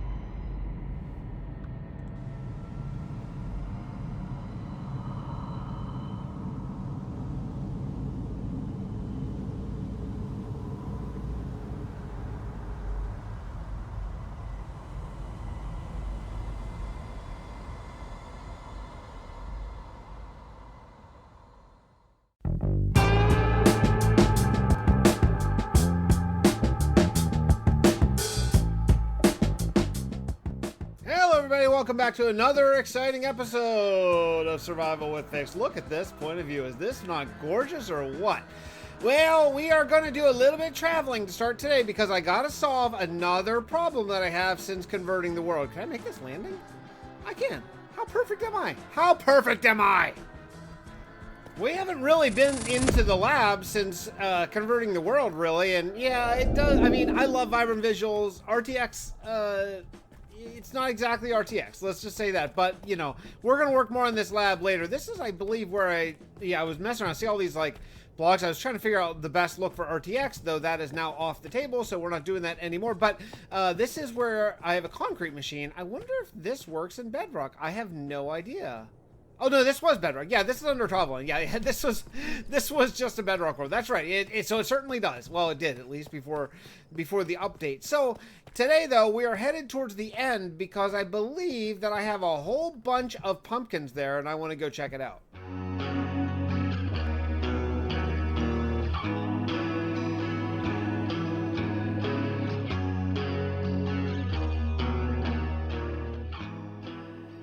I'll admit, this makes me really sad. Like, this makes me sad because I spent a lot of time on getting these villagers to be the maximum level of trade and all that kind of stuff, and yeah, well, obviously they are not anymore. And the other thing I just realized right now is, of course, all these chests were empty because I have these. I don't remember if this is a pumpkin or melon, but I have one side melon, one side pumpkin farm, and yeah, well, there's obviously nothing in the chest, and I'm not sure, like this, there is an observer on each one of these, so I kind of feel like that piston should have fired, so I don't think that my current redstone that I have here works. Alright, well, God, why are there that's the most random 19 melon slices. Maybe it did work once? I don't know. I don't know why that would be that way. Well, okay, well, this isn't gonna work. We gotta find another place for pumpkin. Nothing in this, right? Nothing. I have an idea. Let's fly past Frostmire Castle and head back to Old New Hope, the beginning of the Java world, because there's an underground farm here that is probably all full of pumpkins and probably has enough for what I need. Yeah, okay. This should be good. I mean, I don't know exactly how many I need because what we're going to be building is we're building a bone meal farm, a bone farm, here, and the best way to do it is a fish farm. So I found a tutorial that's actually going to allow us to do it just sort of passively, and I want to do that in a mangrove forest, but the light you need to use apparently can't be like glowstone or sea lanterns, so I'm going to try jack-o'-lanterns and see if that works. So I came over here to Gabor to actually look for a place to put my new bone meal farm, and look what I found. What? Yeah, what? There's guardians here?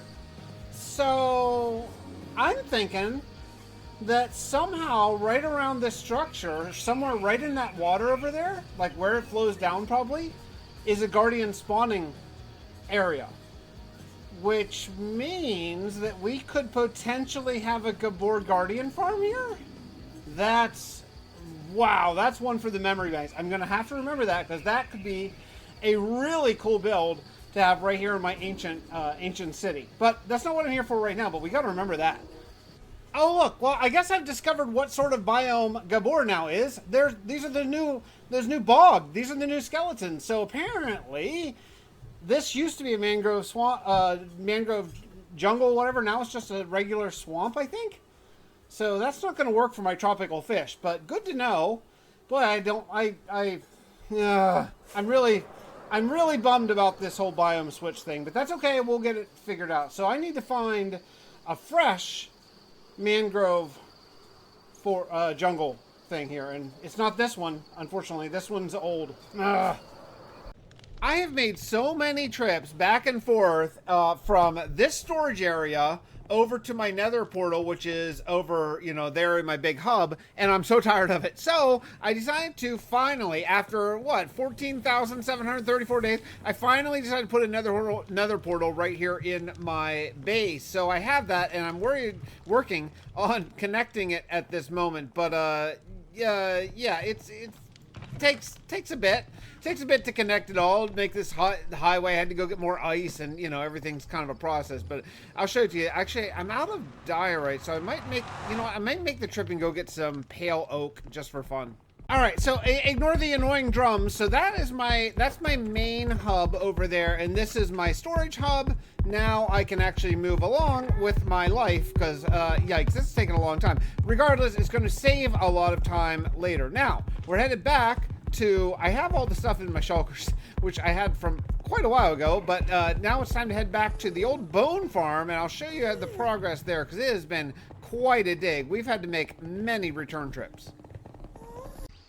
Here's the current state, and yeah, this has taken a while to get even this far, because I had to clear all these trees, and man, clearing mangrove trees is just no treat at all. But you know, I've done it actually before. Oh man, do you see that over there? Oh, well, I fell. See that over there? Yeah, there's so many of those from the chunk errors. Oh man, we have so much work to do in this world just to deal with the fallout of combining the world, let alone like building fun stuff. But regardless, that's not today. Today, our job is to get this bone farm working. So I did bring everything except for Trident. I don't have those yet. I'll go grab those before we get the Trident killers. This farm requires 5 Trident killers. So before I go much further, I do want to fill this thing up with water and make sure that fish do spawn, because that's the key to getting the bones. Yikes, if they don't spawn, oh man, I am just going to bash my head right through this monitor.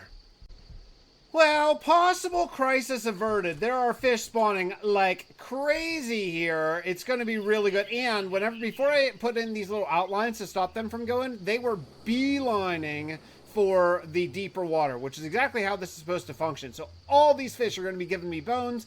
Things are going to be really, really good. However, before I get this all started, I'm going to be drowning in experience. So one of the things that Silent Whisperer recommended to do was get some skull catalyst. And I see you, Bogged. Get some skull catalyst and put it by there to just kind of eat the experience. So I'm going to go do that.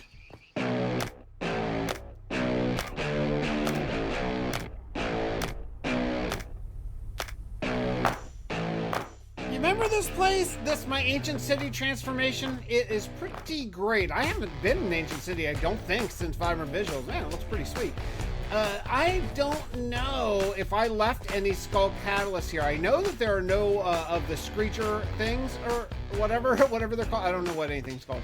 The screecher things that summon the Warden, except for one. I know there's one over there that I left in order to possibly summon a Warden, which actually I'll have to do, because if you remember old Wally the Warden, our Warden pet who lived down here, is no longer here thanks to the world conversion when it killed all entities. But, oh, this is the chapel where Steve Tuffy comes from.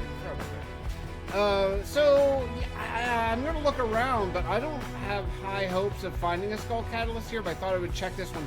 There is one other ancient city that I'm aware of in this world, so I'm gonna have to check that out later. But look, I have some crop areas too. I forgot about this. I gotta do something in this city to make me like come back to it. You know what I mean? Like I need to add a farm. Maybe I've always thought maybe doing like a tree farm here might be cool, because it would maybe over there. It would force me to come down here, so I could do like an automated tree farms. I don't know. You have to let me know if you have any thoughts about like a reason of why I would come down to this place. Holy cow, it's really dark. Do I have torches? No, of course I don't. All right, I'm gonna look around and see if I can find one. I figure I might as well do a little test while we're here before we relocate, because the other ancient city is not at all spawn proof. So let's go ahead and summon a Warden. I'll just run away, but. Is that it? Is that the third one? I don't think... I'm blind. Kind of a delayed reaction blindness, but okay, I'm blind. I think that's 2. Is that 3? I don't hear the heartbeat. Oh, there he is. There he is. I think. Is that him? No. Oh, there he is. Okay. Okay, he's gonna radar attack me. I can't see him. Come on, blindness, get away! Is it going away ever? All right, well, he's trapped in that little thing. I think I'm far enough away that he won't get me, I think.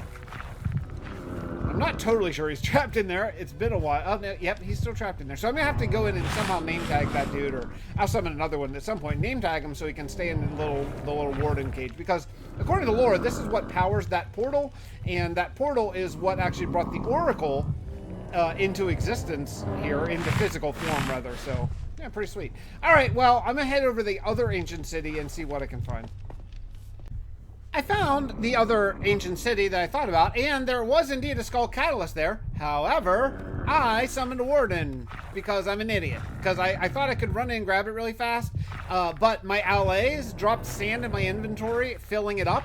So all of this was full of sand. Unfortunately, whenever I went through the Nether, and I didn't pick up the skull catalyst that I wanted. So now I have a Warden here right where the skull catalyst is. Ah, it's so annoying. He's right there. He's so annoying. I got all 5 Trident killers put in, and look at these fish. They're just like, they're just going to their graves. They're just like, hey, what's down in this hole? Let me go check it out. Trident killer. So, okay, so that's that. Now, the next thing we're going to have to do is we're going to have to get away up to an AFK platform, and also I want to move my Nether portal probably, well, might be okay there. I don't know. It might be okay there, because then it could have, like, either a way down to the collection area where we're going to mess around with next, versus the AFK platform. Maybe it'll be okay there. Maybe we'll just make it look a little bit nicer. So, the next thing is I got to dig down here. And I don't have a ladder. I need to get a ladder so I can actually get down to where all the bone meal is coming. Because I do want to eventually do some auto crafting type of stuff here where I'm going to craft these. But I want to show you just in the time that it took me to put the terracotta and the little bit of decoration here that I have, just so it's less hideous. Underneath, I want to show you how much I got. So I'm going to go ahead and gather up all the bones. Yeah, I'll just take all the bones, I'll leave the fish, and let's see how many we get. Look at that. We got 12 stacks of bones. Exactly? Is that even? Exactly even? Yeah, we got wow, that's crazy. We got exactly evenly 12 stacks of bones in just the amount of time it took me to do this. And keep in mind, I am not at the ideal spawning location. I am not at the AFK platform, which I'm going to do next. Because I want to have, well, a place that you can just come here and stand. And that's got to be, I believe it's 12 blocks over the middle Trident killer. So let's sleep and then we'll build that. So I built this little platform and I think I am in a good place now. I'm protected from phantoms. I'm going to AFK here and I'm going to go get my workout in. Today's workout is day 2. of my 2-day rotation. So it's pull-ups, 10 sets of pull-ups. So yeah, I gotta get psyched for that. And then I'm gonna go to Aldi and buy some meat for the week. I should talk about my diet at some point. How I've managed to lose about, I don't know, 70 pounds or so, 75 pounds. We'll talk about that maybe later on this video or maybe another one. If you're curious, just ask, I guess. But I don't know if that stuff's really boring for everybody or not. I like to talk about the IRL stuff, but I know that that's not everyone's cup of tea. So I'm going to AFK. I'm going to set a timer. It's exactly noon right now that I'm recording this. So I'm going to go get my workout in, go to Aldi, buy some meat, and whenever I come back, then we'll see how many bones I have. Now, I still have all the bones I just collected right here. So, any new bones will be down there. Lots of fish. I'm going to get lots of fish. But I'm going to AFK it for a little bit and I'll come back. It's been about 90 minutes. Actually, it's been a little bit more than that, but I died. I freaking died. A phantom killed me while I was AFK. So I'm fairly sure I was AFK for 90 minutes. I'm not really sure. Like, once I die, if I'm AFK, I don't know if the stays loaded. I don't know. So I don't know. So my experiment is all for naught. But here's how much bones I got in that possibly 90 minutes, possibly less. I don't know. I don't know when the phantom killed me. I also don't know how the phantom killed me, given that I was standing under this glass. I guess that doesn't stop a phantom from getting you. So I'm going to have to build like a box, I guess, around here to protect myself. Stinks. So actually I brought some glass, so I guess I'll just do that now. So yeah, I'm just gonna build like this. I think this will keep fish spawning, and honestly, even if it doesn't keep fish spawning, that's okay, because I'll be able to just hide here. So yeah, boo for phantoms getting me. Woo! It has been a while between clips. I couldn't even tell you what the last day count was, but we're up to 14,770 because guess what I did? I spent about 4 IRL days, I think, doing all the chunk borders that I could find in this world, even the ones underwater, which are... I want to say done with a big kind of air quotes. Like, there are some, they're not great, but they're kind of done. So let's take a look at some of the chunk borders that I found. I'm sure there are more out there, but I used that mod, the add-on World Builder. It's kind of like World Edit for Bedrock. It's really, really great. But look, this was completely flat. So what do you think? Looks pretty natural, maybe a little better than natural, I think. Yeah, this was a completely flat chunk error issue. Now let me show you. This is one that I really did, like with some shrubs and like grass and coarse dirt and overhangs, and I mean I kind of went all in, and even snow up there at the top. But if you go over here, you'll see some of the ones that I did. I don't want to say I half-assed it, but I just did it in the fastest way possible. All I did was I just eroded. I didn't add anything to really any of these. I just simply eroded the land so that it looked natural. Like there's a little one. There's some bigger ones. Oh, here's a bigger one. So let me show you. Because these were, I mean, they were everywhere. They were like literally, I'm not even exaggerating, thousands upon thousands of blocks. Just so much. And so all I did was I did basically this, where this was like a flat wall chunk border, and I just went here. But imagine this times I mean, I don't want to say hundreds of thousands. That feels like a little crazy, but possibly, maybe it was so much. Many thousands of blocks. There's a really big one over here I'm going to take you to and show you. Oh, darn it. I mean, I was flying to the really bad one, and look what I found. I found one that I totally missed. I totally missed this. So I had taken the add-on off. I'm going to go ahead and put the add-on back on, and I'm going to show you. We're going to do a little bit of this together. Obviously, it has to be in creative mode, but I want to be really upfront about how I'm dealing with this, because there are more of these than I ever could have imagined. Just every time I fly anywhere, I find more. So let me show you how it works. So here we are. This is with, there's a few different brushes that I made, but the one that I'm using mostly on these cliffs is called the Eroder, and all I'm doing is I'm basically just clicking in here and trying to take down some of these really harsh corners. It's not great, but I mean, you know, I'm dealing with what I'm dealing with here. And then when I come to these things, so you know, something like this, and just try to avoid as much as... Now, obviously, I'm going to have to come in here by hand and deal with these, like, trees and so much. It's still going to have to be done by hand in, you know, straight-up survival mode, but at least this helps some. Then, if I want to fill in, like, one of these, then I'll just grab one of these, like, sphere tools. I could use different shapes, but I've just been using sphere just for, like, simplicity because I already had it, basically. Fill in some of this, and then... erode away some of the sort of obvious problems there, and then I use this grass overlay brush to just put in grass. The grass overlay that I made has a mixture of coarse dirt because that's what I want to eventually use. But I mean, whatever, it's fine. Try to get rid. Can I get rid of the water? There I did. Okay. Anyway, yeah. So this is basically what I'm doing. Is I'm just going here largely with the eroder and then just sort of trying to make it look. Now you can even smooth it out even more. This is very, just, you know, rough and just trying to get it to be less like very obviously errors, and like it's still, they're very XYs, you know. So I don't know. I don't know. I think this is definitely better. You have to let me know what you think in the comments. You know, I'll show you the big one. Just say I'll turn on Vibrant Visuals so you can see it. So I'm out here by the Fixxiverse theme park. I turned off I was gonna say RTX, Vibrant Visuals, because I want to show you this. I think I'm gonna leave this. This is very obviously a chunk border from the conversion process, but I think I'm gonna leave it because I think this is kind of by the amusement park. I think maybe we could do something cool with it. I mean, once all this water updates, you know, then it'll all flow everywhere. But I don't know. I just feel like maybe we could do something cool with this. But this is where my bone meal farm is, just in relation to the world.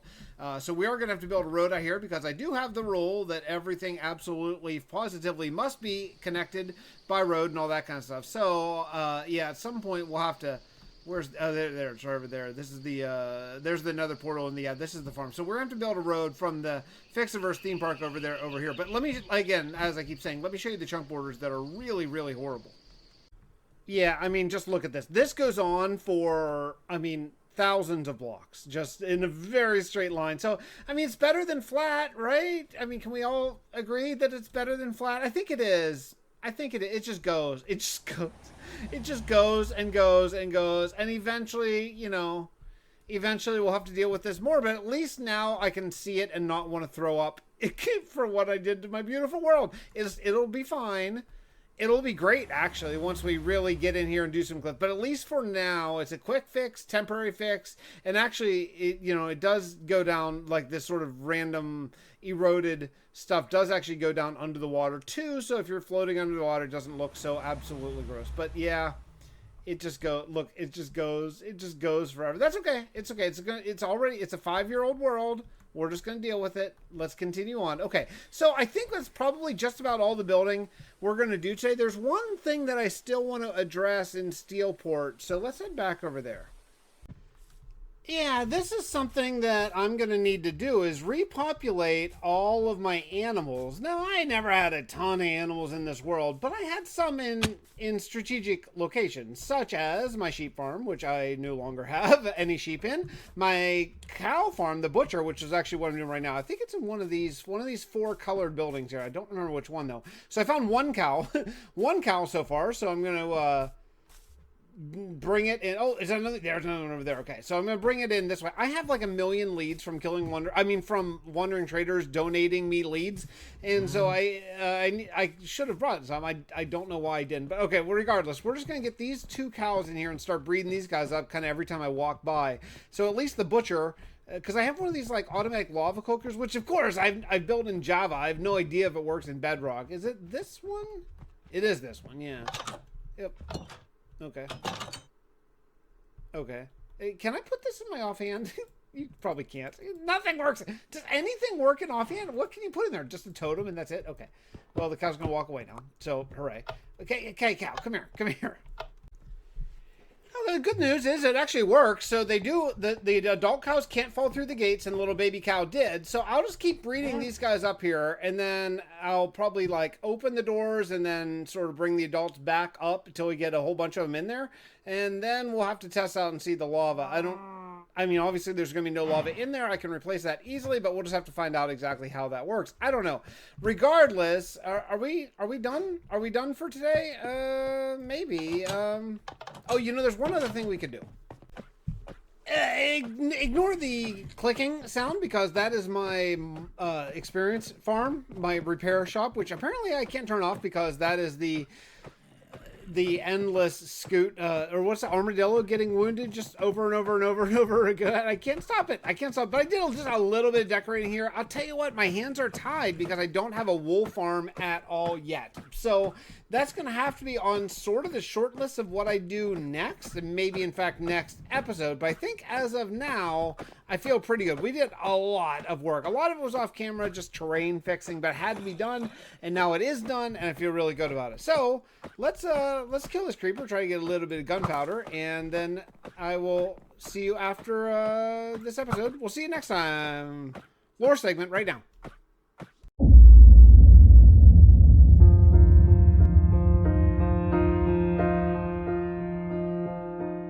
I had the strangest dream last night. I worked all day on fixing some of these chunky errors I've found around the world and slept deep. But in the middle of the night, I thought I woke up. I heard something odd. It was like a child's voice, very high-pitched and distant, calling out to me. I don't know. I must have been dreaming because there are no people left in this world, but it felt so real. I couldn't make out anything the voice said to me, but I felt like it was repeating the same name over and over. I just couldn't make it out. I need to talk to Tracy about this, but she's been busy. I have her running complete system checks on everything at the Titan station. I have no way to get up there right now, and since Hank has gone with everyone else, Tracy has to run the entire show. I need to make sure that that station is running smoothly. When, and I have chosen to say when, not if. When all the people get back, we'll need that Titan station online to run the defense against Cal.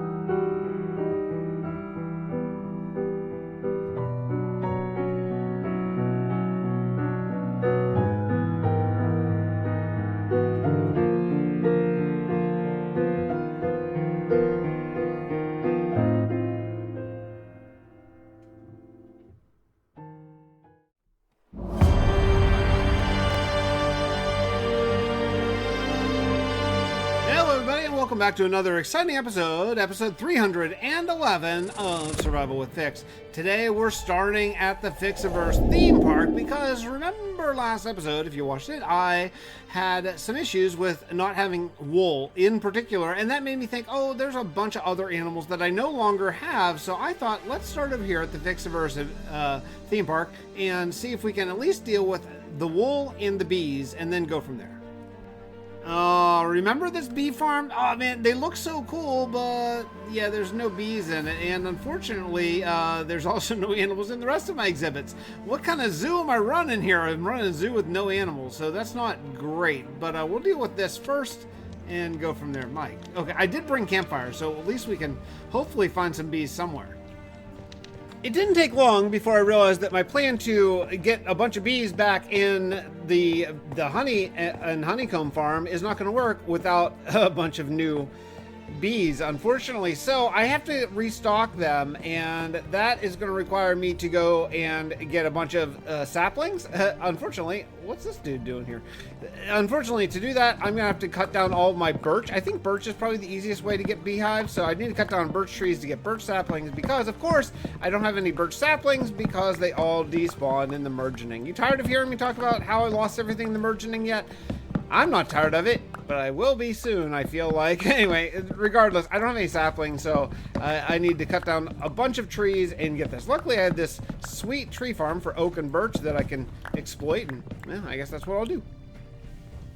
I mentioned, I believe, how much I love the Fixverse theme park. I do. I love it so much. I want to come out here and I want to really work on this, like, what do you call this? Lava, what do you call projectiles from a volcano? I don't know, like lava ejectorate reclamation project, because basically these are part of a show. It's not a real one. It's a fake volcano for my theme park show. So I need to like figure out a catching mechanism and then bring those back in. So that's something I want to do. Boy, oh boy, though, it would be nice if I had an endless source of bones here so I could just bone meal these up because I didn't bring any with me and the bone plate is far away. So yeah, so I'm just gonna sit here and wait, just sit here and look at my guys. I did go back to the iron farm. I forgot all my stuff at the iron farm. I AFK'd at the iron farm for a little while, which is why you see it's day 14,800. And just got a whole bunch more iron. I've been kind of chewing through iron a lot recently here. So, oh look, there's bees right there. Have those guys? Wait a second. So if those guys are here, hold on, because those are new. I did not. Is there any chance that these bees are still in here? Oh, that would make me so freaking happy. Are these bees still here? No. But I hear them. But they're not coming out. I wonder... Obviously, there's nothing in here. I wonder if... I wonder if this farm maybe doesn't work in Bedrock. I'm going to have to do a little bit of research and check out a honey and a honeycomb farm in Bedrock and see. Because I don't know. It doesn't... I don't know if these bees are stuck or what. I got both of these farms working again. This is my, what is this? This is the honeycomb farm with the shears. So I'm getting some honeycomb. I'm going to work on a little bit more extra storage so I can AFK here a little bit longer. But then if you go to the other, if you go to the other beehive I have, which is, where is that one? Is that over? Yeah, that's over here. If you go to the other beehive I have, this is going to be the honeycomb farm. So, yeah, and actually all my bees were still in there somehow. I think, well, it's hard to tell if they were all in there, but at least enough were in there. So this one is a different design. This is, I'm using a minecart. I wasn't sure if it would work, but it does seem to be working just fine. This is for, well, maybe it doesn't. I only got 3 honey so far, so that's not great. What the heck? Where's all the honey? I have lots of bottles. That's weird. I got the 3 and I thought, okay, now I'm good, but maybe this one's not working. I don't know. I don't know. Come on, bees. You know what I'm gonna do? I'm gonna go exercise. I'm gonna go do my pull-ups now, and then I'll come back. It'll take me about 15 minutes. I'm gonna come back and I'll sleep. Actually, I'll sleep now so I can get a full, because I think they only work during the day. So I'll sleep now, and then I'll AFK for a day, and I'll come back and check next time. It's been a little bit longer than I thought. Actually, it's been probably several Minecraft days, so it works okay. 16, 32, 35, 35 overall. Seems to be working, you know, all right. I mean, I wish it was a little faster, to be honest. I wish it was a little bit faster, but I do need to get more glass. My new see that's a problem. That is one of the problems that I was alerted to, that if any of these aren't full, that they will not get picked up. So yeah, I need to get more glass for sure, which involves getting more sand, blah blah blah, which I'll do eventually. But while we're here, I'm just curious to if the other one is functioning, if I'm like close enough that the other one functioned. I should have thought of this whenever I designed these 2 farms. I should have maybe checked and seen how close I need to be, because I'm thinking, get it? I didn't mean to do that. I'm thinking that I'm probably too far away, but let's run over here and just check real quickly. We'll just check together and see if these bees have been producing. I don't remember how much honeycomb I had. It was in the area of like 28, 27. Okay, so not. Okay, so they don't. They don't. Maybe if I stood in between, maybe if I built like an AFK room, like just out there. I don't know. This is going to be a bit of a haul. I, by the way, have installed actions and stuff. I finally, after watching Dallas Mead for so long and him play with it, I got so jealous that I couldn't contain myself anymore, and I went ahead and bought it. It was $10, but I bought it. And look, I've spent $10 on dumber stuff than this. So yeah, so I have actions and stuff now installed, and look, oh darn it, action stuff is making the AI of this pig any smarter. Pig. My dude, I need you to just jump up there. There you go. Okay. So look how these dudes walk. There's it's the tiniest gate. Come on, man. You can do it. There you go. All right. Yeah, look at these little pigs walk. Now I gotta transport them a freaking long way. But look at me walk. Oh, I look so. Oh, look, I'm carrying the lead. Oh, I'm carrying the lead. That's so cool. That's awesome. And then you know, like, You got all this action. It's really, I mean, it's such a cool pack, and I'm really looking forward to adding it to sort of all the different things I want to do with the production of these videos. I don't know if you've noticed the third-person perspectives and stuff that I've been adding in. I'm very, very psyched to continue that, and that's just as I get better at it and as I learn. Wait a sec, do I have vibrant visuals turned on? Oh, you know what? I bet I do, because I was messing around with the actions and stuff. Pack. It comes with its own resource pack, which I didn't want to use. I just wanted to use like vanilla, but I wanted to use the action. So let me turn that on. Well, as I said, I've spent $10 on dumber stuff. Turns out vibrant visuals and actions and stuff are currently incompatible. Now look, that's a very popular add-on. I would suspect that it will get fixed for the actual release of vibrant visuals, but as of now, you got to choose, and for me, it's a no-brainer. It's a vibrant visual. I can't wait to play with actions and stuff because I love what I've seen from it, but yeah, we're going to have to wait on that a little bit because look at these shadows. Oh, they're so gorgeous. So I'm going to start doing, here's the basic plan. Here's the basic plan. I'm going to get my farm animals repopulated. Now, when I built this zoo, there were not variants yet. There were only, you know, the regular pigs and stuff. So what I'm going to be doing is I'm going to be building different habitats for each different variation of animal that I have. Now that means I'm going to have all of my traditional animals here. The old regular pigs, cows, and chickens are going to be in this area. Then I'm going to build a cold farm biome and a hot farm biome that'll be really, really fun to put together. However, today's is just repopulating the old stuff and actually breeding these guys so they don't despawn. I think you have to do that. I don't remember exactly how that is. In which case, I'm in trouble because I don't have any carrots or potatoes. And I don't think, do they eat? They don't eat wheat, do they? Do pigs eat wheat? No, they don't give a crap about my wheat. Okay, all right, I'll be back. You know, I'm not a complainer. I'm not a complainer here, but I'm putting my stuff away. And, you know, I really wish that I got so used to the Java mod where you can just auto sort, the auto inventory plus, I think, inventory profiles next, maybe, possibly. I got so used to it, and it's so freaking convenient. Just do that middle click on your mouse.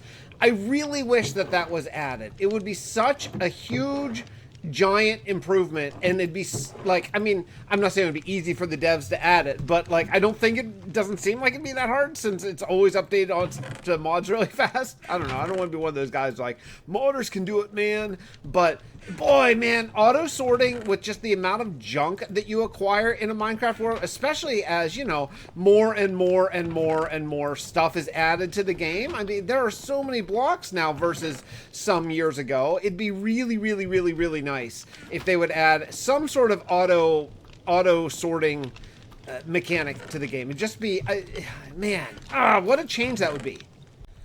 One of the perks about Bedrock that I love about Bedrock is that you can sprint, like you can run and plant going forward. That seems like a tiny little deer. Like, oh, who cares about that? That saves so much time. I don't know about like total time at the end of the day, but like as far as boredom time goes, it's freaking huge. It's just unless you run out of plants. But yeah, it's so much better. Man, I wish you could plant like this in Java. Although I don't care anymore because I'm a Bedrock player now. Look at me. I'm officially saying I'm a Bedrock player. I need to attend some sort of meetings to announce that until I get used to saying it.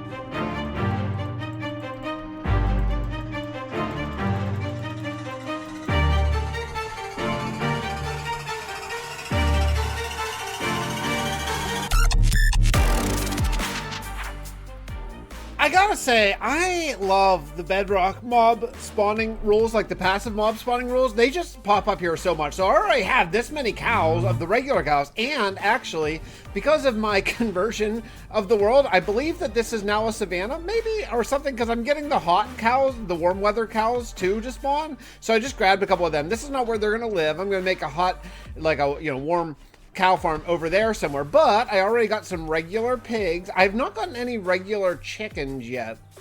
So I got some regular pigs there, breeding them up. I don't want a ton, you know, it's a zoo. We need enough that you can tell what mobs are supposed to be in which location. And then here is one of the big changes that I'm making to this world now. I am going to, and I've thought long and hard about this while I drive. I don't know if you know how much I drive. I drive an insane amount. I drive about 35 to 40,000 miles per year in my car because of my custody situation with the kids. So I have a lot of time with just my thoughts to think. And one of the things that I thought is something that we did on the Realm of Vastin, which was we had no giant like automatic sheep farms. What we did is every color of sheep existed in its own little hamlet around the world. And I'm going to do that here. Again, I always just thought that was cool. So here we do have 3 pens, and this is going to be for the white and the 2 gray sheep. So I'm going to have enough here. Like I'll have enough sheep that you can, you know, constantly shear them and they'll constantly recycle enough to get them. But then whenever you want either white or gray or light gray, you just come out here and you just shear to your heart's content. And that'll be sort of one of the reasons to come here. I like reasons to go in my world. And then for different colors of sheep, we'll have different sheep farm all over the place. And, you know, maybe we'll have black sheep down in Perseverance, or maybe we'll have red sheep at the theme park area, or maybe we'll have blue sheep over in Steelport, etc. Look at that sun. Oh my goodness, vibrant visuals. I love you so much. But speaking of Realm of Vastin, I have something else that we're going to start doing right now. Oh, yeah. You remember this? You remember this place? So this is my old Bedrock Guardian farm. Now, it unfortunately does not work anymore as a Guardian farm. However, this is going to be my new mob farm, and I'm really, really excited about it. Now, one of the things that I want to do is I want to figure out what biome this is, because if this is a river biome or possibly one of the cold biomes, and from that looks of that polar bear over there, it might be one of the cold biomes. And if that is the case, then that does actually mean that mobs will not spawn here. So possibly it won't be my mob farm. So what I'm going to do is I'm going to wait until nighttime. And at nighttime, I'm going to just sort of just fly up there and just look and see if there's mobs, because there are definitely some not mob-proof places. If this is a mob spawning place, this is going to be the site of my mega endgame giant forever mob farm sort of thing, and then we can really just build this up and up and up. It'll be an awesome mega build. But before we get that, what I want to do now is remember these signs. Don't attack me, polar bear. Okay, remember these signs? I used to do this for any of my YouTube members and stuff like that, and then the channel got big enough, it got really, really hard to continue doing that because I had a lot of channel members, but that number has come down quite a bit now, unfortunately, since I took my sort of YouTube break whenever life was falling apart. And now that I'm back, I think that I have a reasonable amount. I want to say thank you. So especially now, you know, the people who are helping keep my channel alive, keep me doing videos and all that kind of stuff, I want to say thank you. So what I'm going to do is I'm going to go through and I am going to build a statue for every person who is a channel member or a Patreon on the Patreon member here while I wait for nighttime. So they're going to be all exactly like this. And then I have an added thing that I'm going to start adding here for super thanks on the videos, because I got a couple of those over the last I don't know, a couple months on actually some older videos, but I want to thank them. So they're going to get a statue with a special treat. So let me build those statues and I'll show you what I have in mind. So I want to just say special thank you to all my YouTube members. Alicia Eris, who's been there forever. Almost everyone here has been here for a long time. Oh, is it okay? Is it Okama fan too? Lagundo, my good friend. William Flame. Let me see. I think this is a new one over here. Kiwi Arts 42. Jam for Wham for me.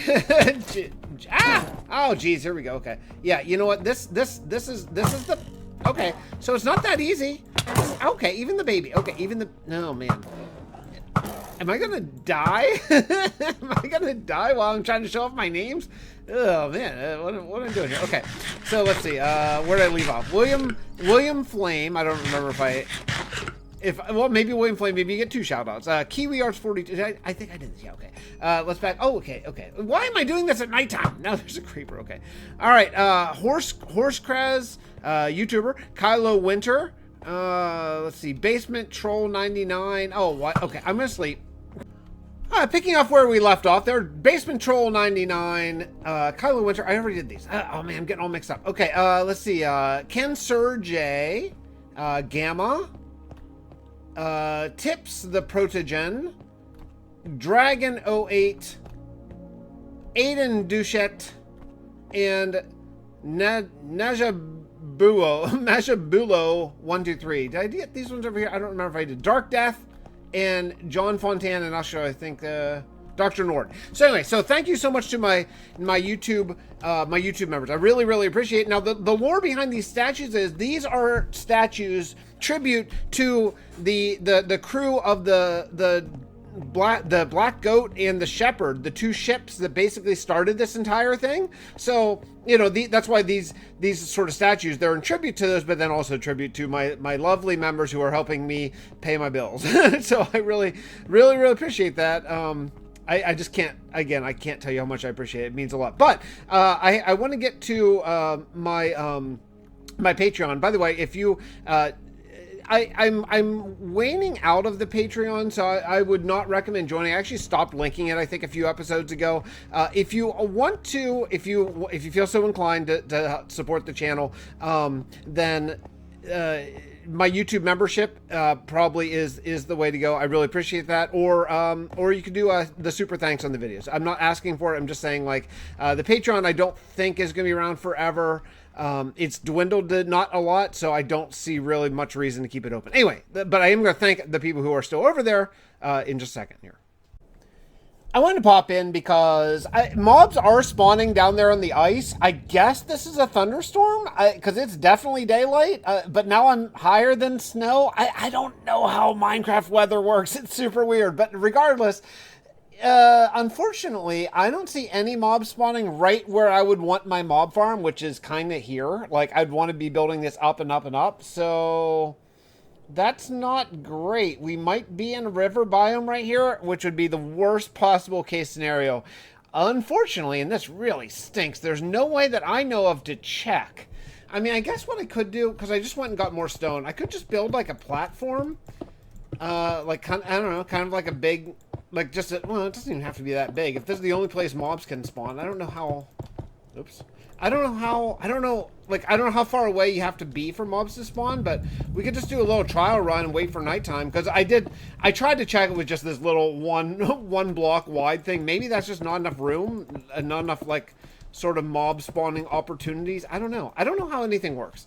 So, I don't know. It looks like it's almost nighttime, so I guess while I'll build some statues, and then at nighttime, I'll come back and just see, because this is going to change everything. If we can't do a mob farm here, I don't really have another plan. That's going to bug me, because it's one bigger on one side than the other side, so I'm going to have to fix that, because I'm not, even though this is temporary, I can't handle it. Okay, let's wait.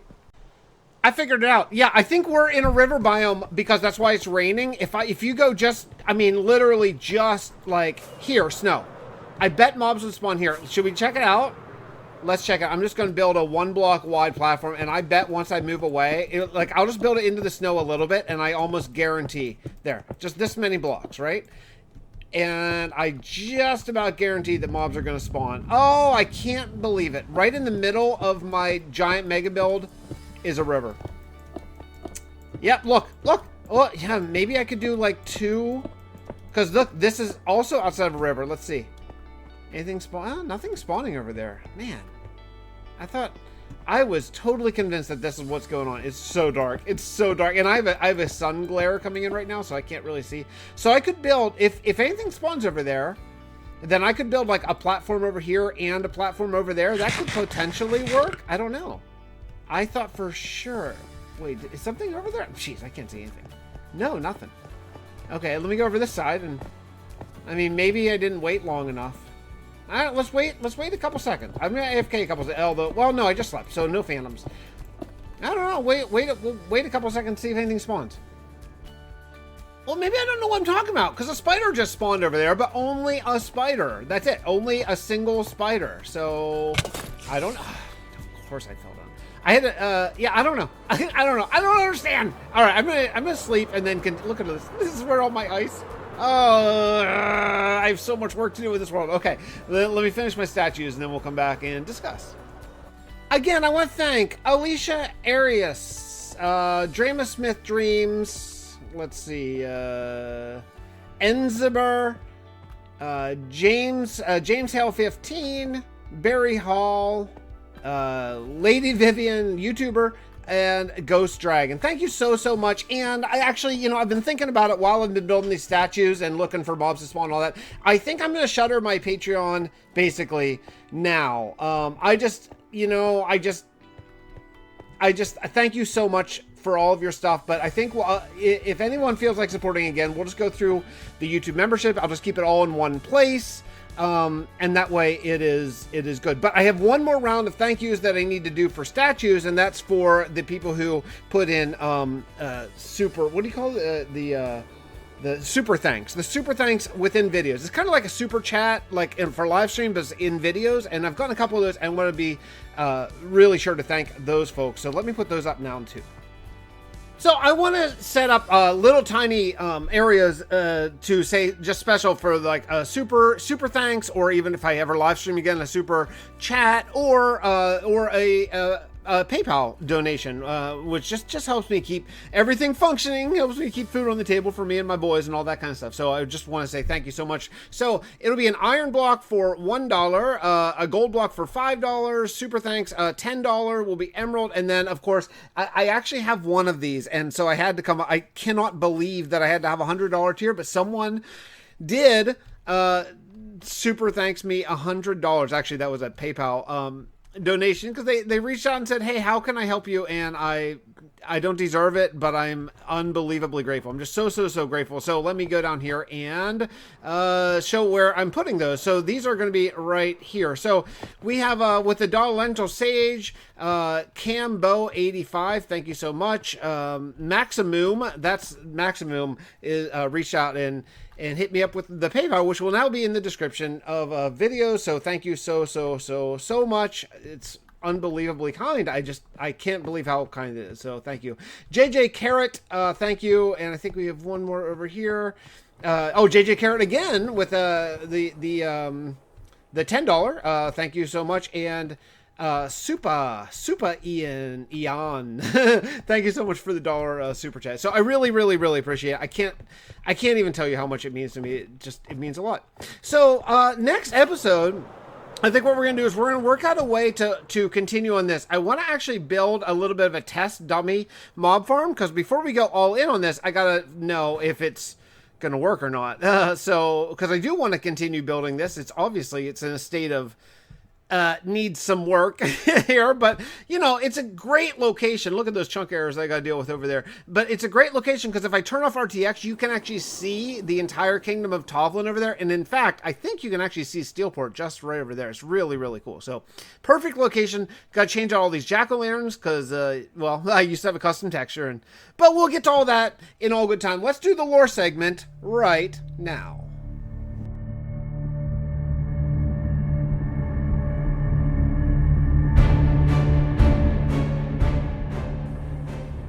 Agent Skeens reporting in. I found this ancient temple thing, and to my utter surprise, there are statues of the former crew of the Black Goat and Shepherd. They crashed on Tovlin before I was ever born, over 19 years ago, though since the merging, I suppose time is a little bit messed up. I've had the same dream every night that I talked about in my last log, and I can almost make out the word that the voice is trying to get through to me. I asked Tracy, our old ship's computer, to list all the names of the current team trying to build up the defenses. She did, and none of them seemed to fit. Edwin, Steve Teppick, Captain Watt, Dr. Pickett, the Breath of the Dragon, Hank, James Dillon, and many more. Then, at the very end, she said a name I'm convinced that the high-pitched voice is trying to get through my dreams to me. Fred. Contact Fred.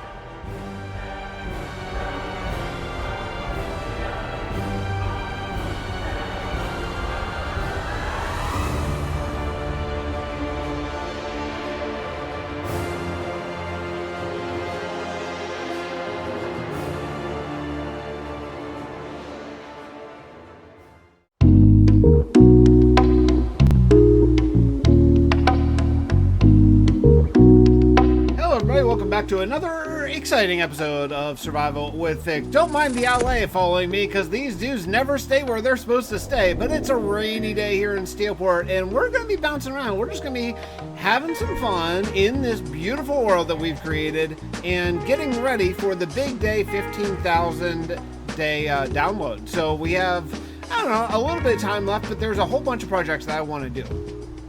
I do want to get back to working on the Fixxiverse theme park, and one of the things I really want to do is I want to make it more accessible via the Nether hub and the Nether path now that we're really utilizing that. And part of that is going to be adding in extra Nether portals and putting them in sort of the right places. Now, I do like coming into the Fixxiverse theme park, coming in through sort of the front gate area. I just think that's cool. I think that's the way it's meant to be, but I also want a gate at the big castle, at the Magic Kingdom sort of area, and also at the zoo, to be future possibly expanded into other areas as well, because one of those areas is going to head towards my bone meal farm, and I think it'd be nice to just sort of include that as well. So I'm gathering up a decent amount of obsidian here. Man, you know what I have from in this world, well, I had, is whenever I built the Titan station, I took down those entire end obsidian pillars like by hand. And all that obsidian was deleted in chests. Dude, I had all that. I had like many double chests full of obsidian in the Titan station, and it's all gone now. Oh, boo. Did I say I wasn't going to complain about that anymore? Maybe. Maybe I did, but I think I was lying. I have so many things I would like to do. Number one, I'd like to tame that dog because I would like a dog exhibit here in my zoo. But first, I found these regular chickens, and I do need actually the regular chicken. So, because I only have the cold weather chickens, and I need the regular dudes for the regular farm. I don't know what temperate is that the word I'm looking for? Come on, regular. You know, I used to have a trumpet. I don't. If you don't know, I'm a trumpet player, and I have taught trumpet lessons for many years. And I had a class of students when I was teaching like 4th and 5th graders. I had a whole class of students that insisted on calling B natural, B regular, and B flat. And after like an entire year of teaching these guys, and I could not get them to use the word natural. They're like, no, it's B regular, and I just couldn't. So finally, after about a year, I started calling it B regular. So I was on a professional gig, and I missed a key change, and someone said, "Oh, don't miss that." And it's like, oh, what, the B regular? And man, the look I got from a professional musician when I called it B regular, because I did it completely just by accident. I sort of was in the habit. The look, oh man, it was a look of disbelief, and there was some judgment there. Yeah, there was definitely some judgment there. But regardless, I'm out of the habit now. Of course, now that I've just said the word regular about 400 times, I'm probably not anymore. And I have a gig tonight that I'm probably gonna go in there talking about regular note. Oh man, I gotta stop saying regular.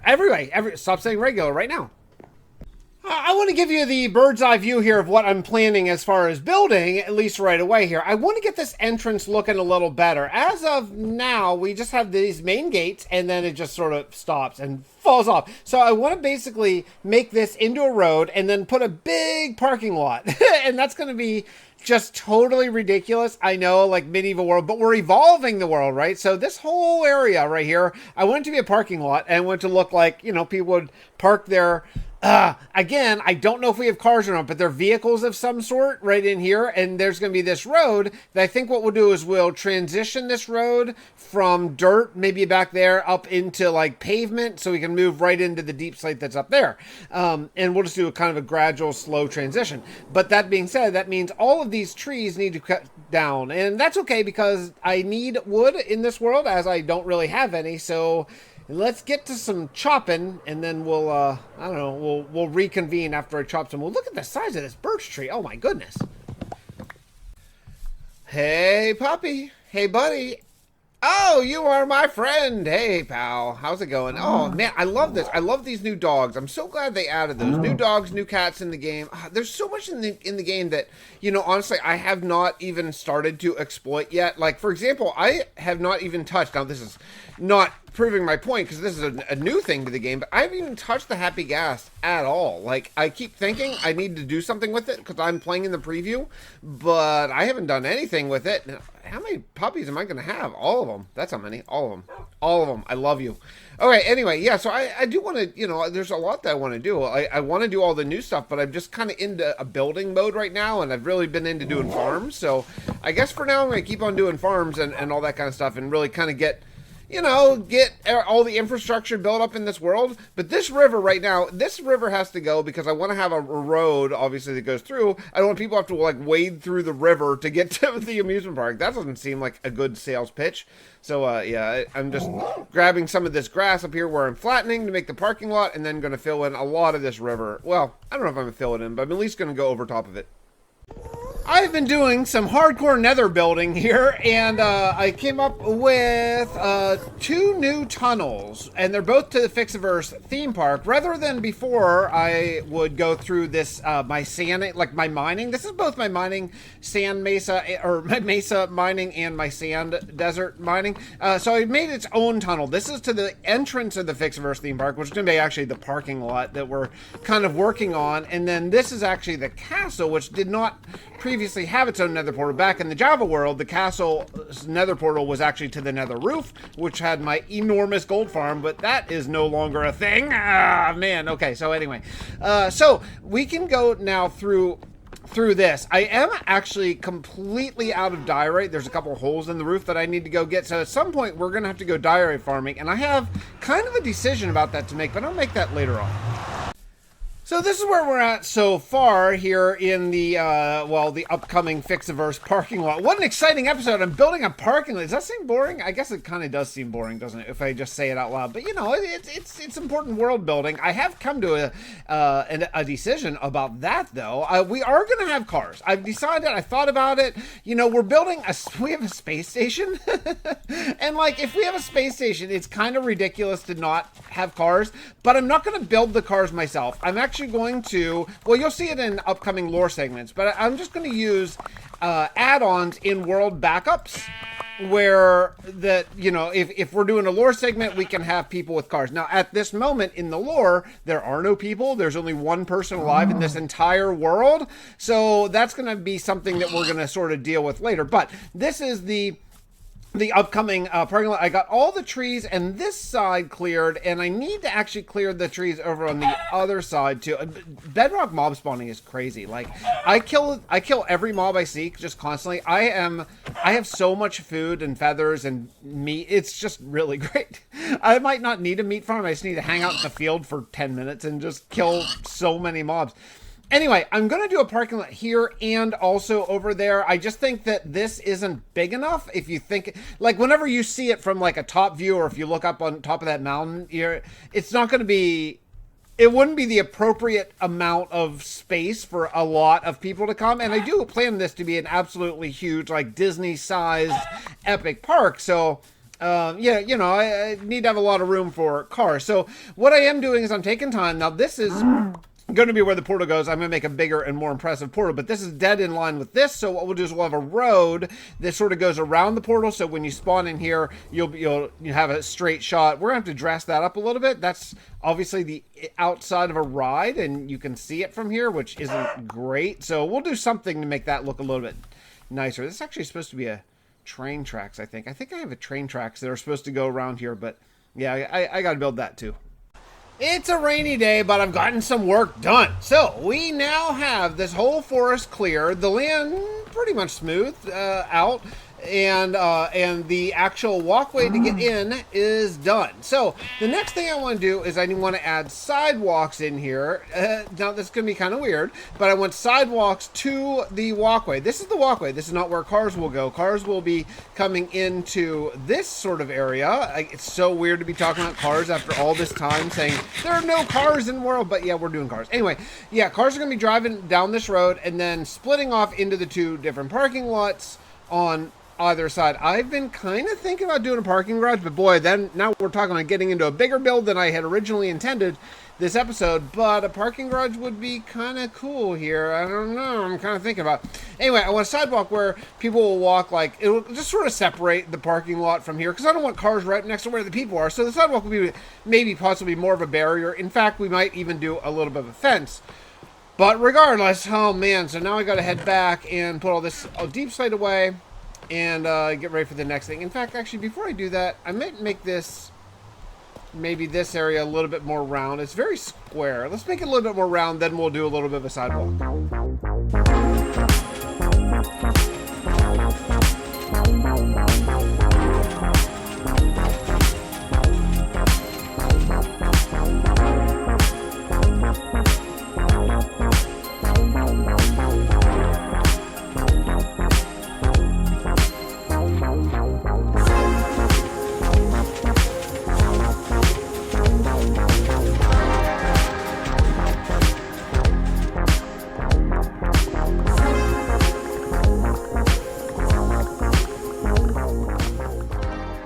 some big changes have taken place over the last whole bunch of Minecraft days. So I built a parking garage. I think it looks pretty freaking cool. I really like it. It's not lit up at all, so it's a bit of a mob farm because I really want to use end rods, and I can't make those yet. I don't have a blaze farm.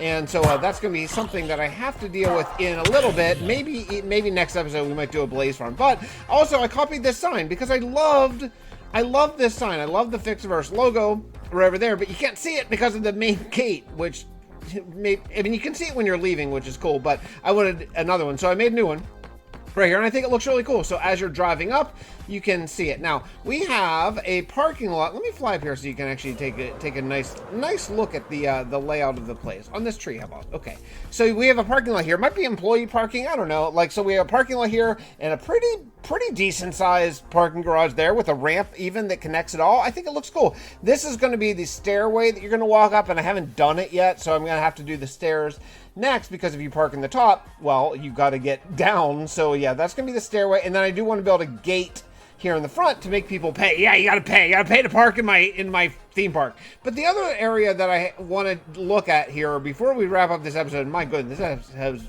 been a lot of grind. It's been a lot of grind.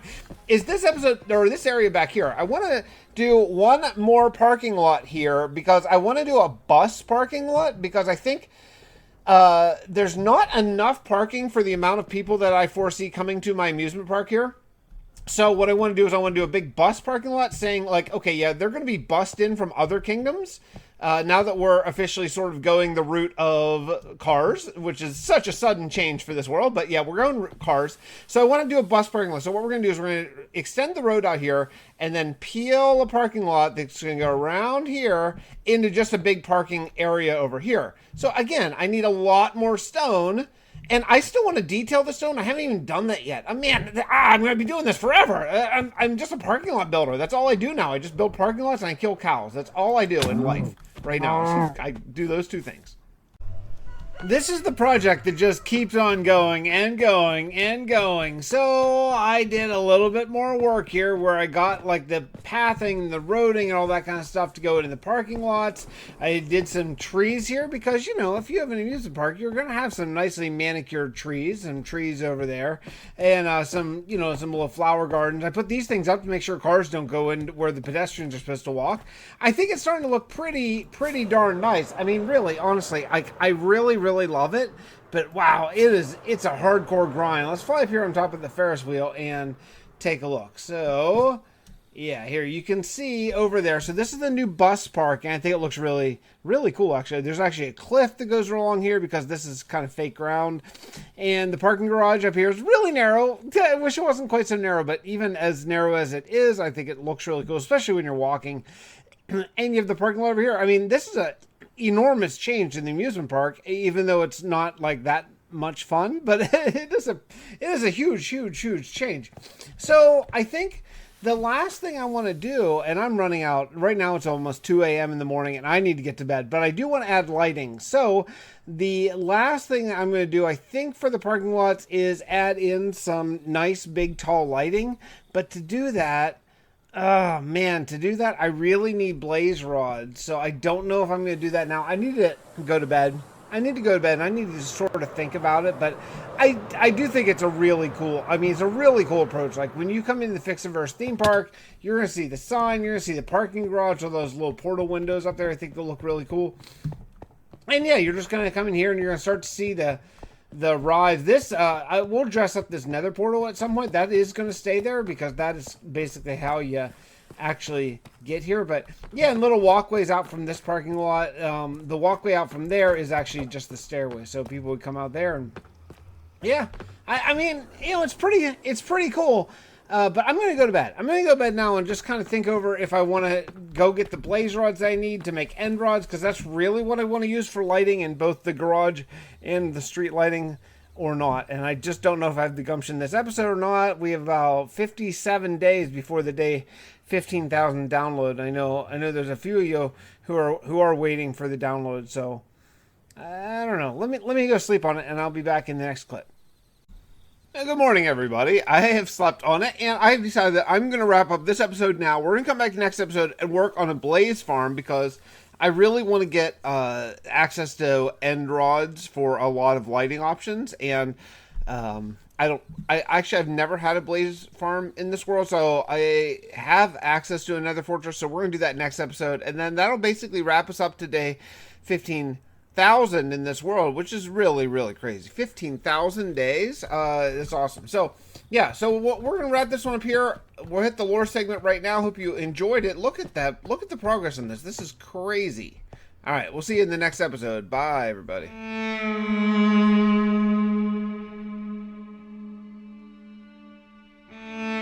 Agent Skeens reporting. In my last log, I reported that I know what that strange high-pitched voice is saying in my dreams, finally. It's telling me to contact Fred. I don't know who this Fred character is, so I went to our ship's AI, Tracy. She told me Fred is the son of the creator of the evil AI coming to destroy us all. That's crazy. But even crazier, he's living on this planet some 8 million years in the future. And crazy on top of crazy, she thinks I can contact him still from the Arc Tower. The Arc Tower stands for Arcane Reception Coil. It's a mix of technology and Edwin's magic, allowing communication between now and the future. Apparently, when I was still a child some 7,000 days ago, Steve Teppick built it and learned about Cal and the actual day of his attack on this world. I need to journey to the Ark and have a chat with this mysterious Fred character.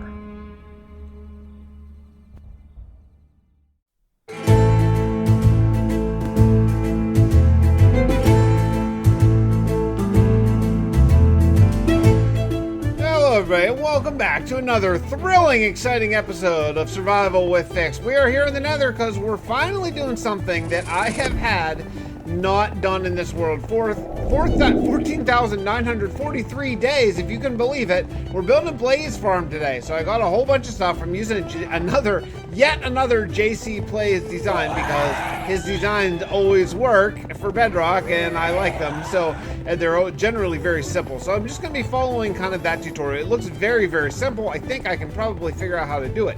So let's head out to this new Nether fortress. We're in all the new generated chunks from the mergening and find a blaze spawner and see what we can come up with. This is scarier than I thought. For one thing, these guys shoot constantly. I'm getting absolutely crushed by blazes. And actually wither skeletons too. So I am going to try something. So these wandering traders that appear just constantly, every once in a while, these dudes will offer a trade for invisibility potion. And I took them up on it a couple times. So I'm going to try this and see if it works. Oh man, I hope it does. Because I need to carve out a little bit of a room here for this blaze farm. Luckily, look at where the road comes out. The road comes out right here. And the blaze farm is right. I mean, this couldn't be more convenient. I had no idea there was one near here. Okay, so lesson learned. That didn't work really at all. Those guys still somehow saw me and attacked me and caught me on fire. So I am here to make a fire resist potion. We're just going to have to battle through it, and we can do that. We can do it. It's fine. It's no problem. We can totally do it. Okay, so I brought over... let's see. I got glass bottles here. Do I know how to brew at all? I don't know if I do. I think... Let's see. Well, I gotta put bottles in, right? Oh man, this sound is so annoying. And then I think I need one nether wart. Let's see if this is right. And I brought over a magma cream. Is that how you make fire resist?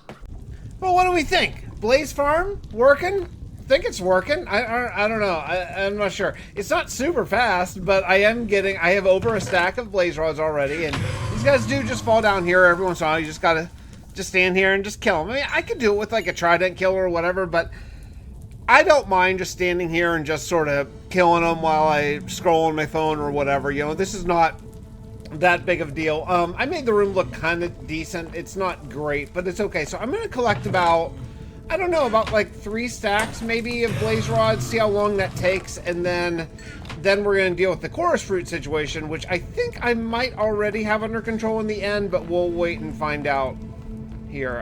I could decorate this room a little bit. I do have a bunch of quartz I could use.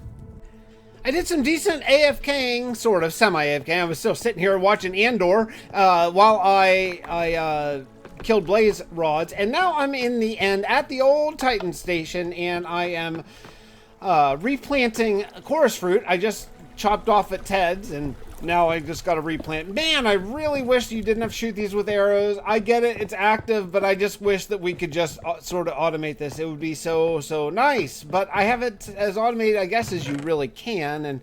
And yeah, I have it kind of set up like this. So there we go. So I have a bunch of chorus fruit, I have a bunch of blaze rods. Let's go make some end rods, and then actually light up the Fixxiverse theme park parking lot so people don't get mugged in the parking lot, darn it.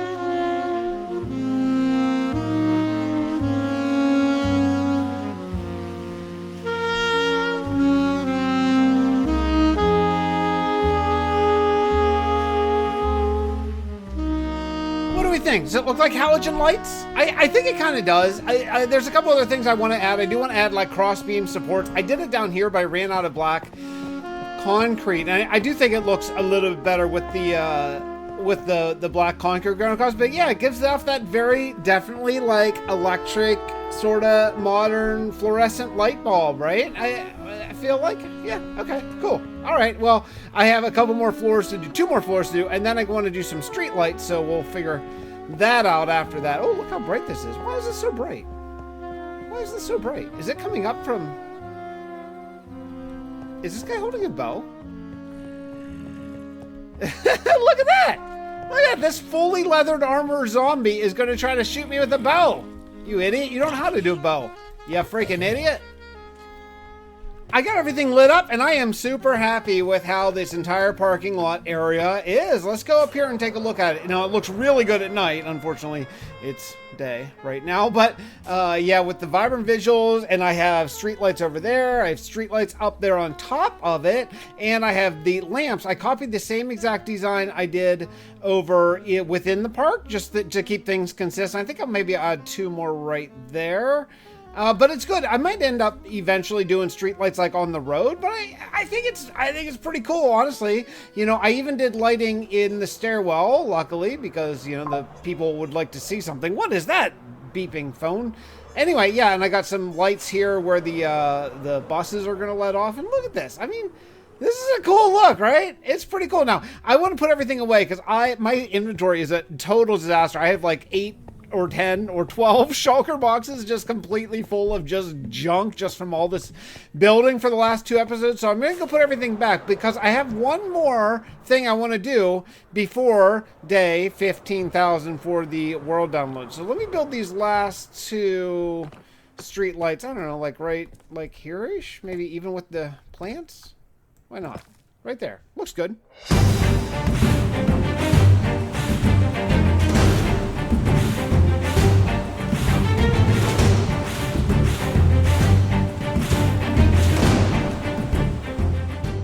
And with that little bit of a wither cheese moment, I am able to construct a new beacon. I have so many beacons in this world, but I want another one because I want one at the fish farm, which actually, finally, I've been working on this episode for quite a bit and barely recorded anything. We're headed to the fish farm to do some serious work.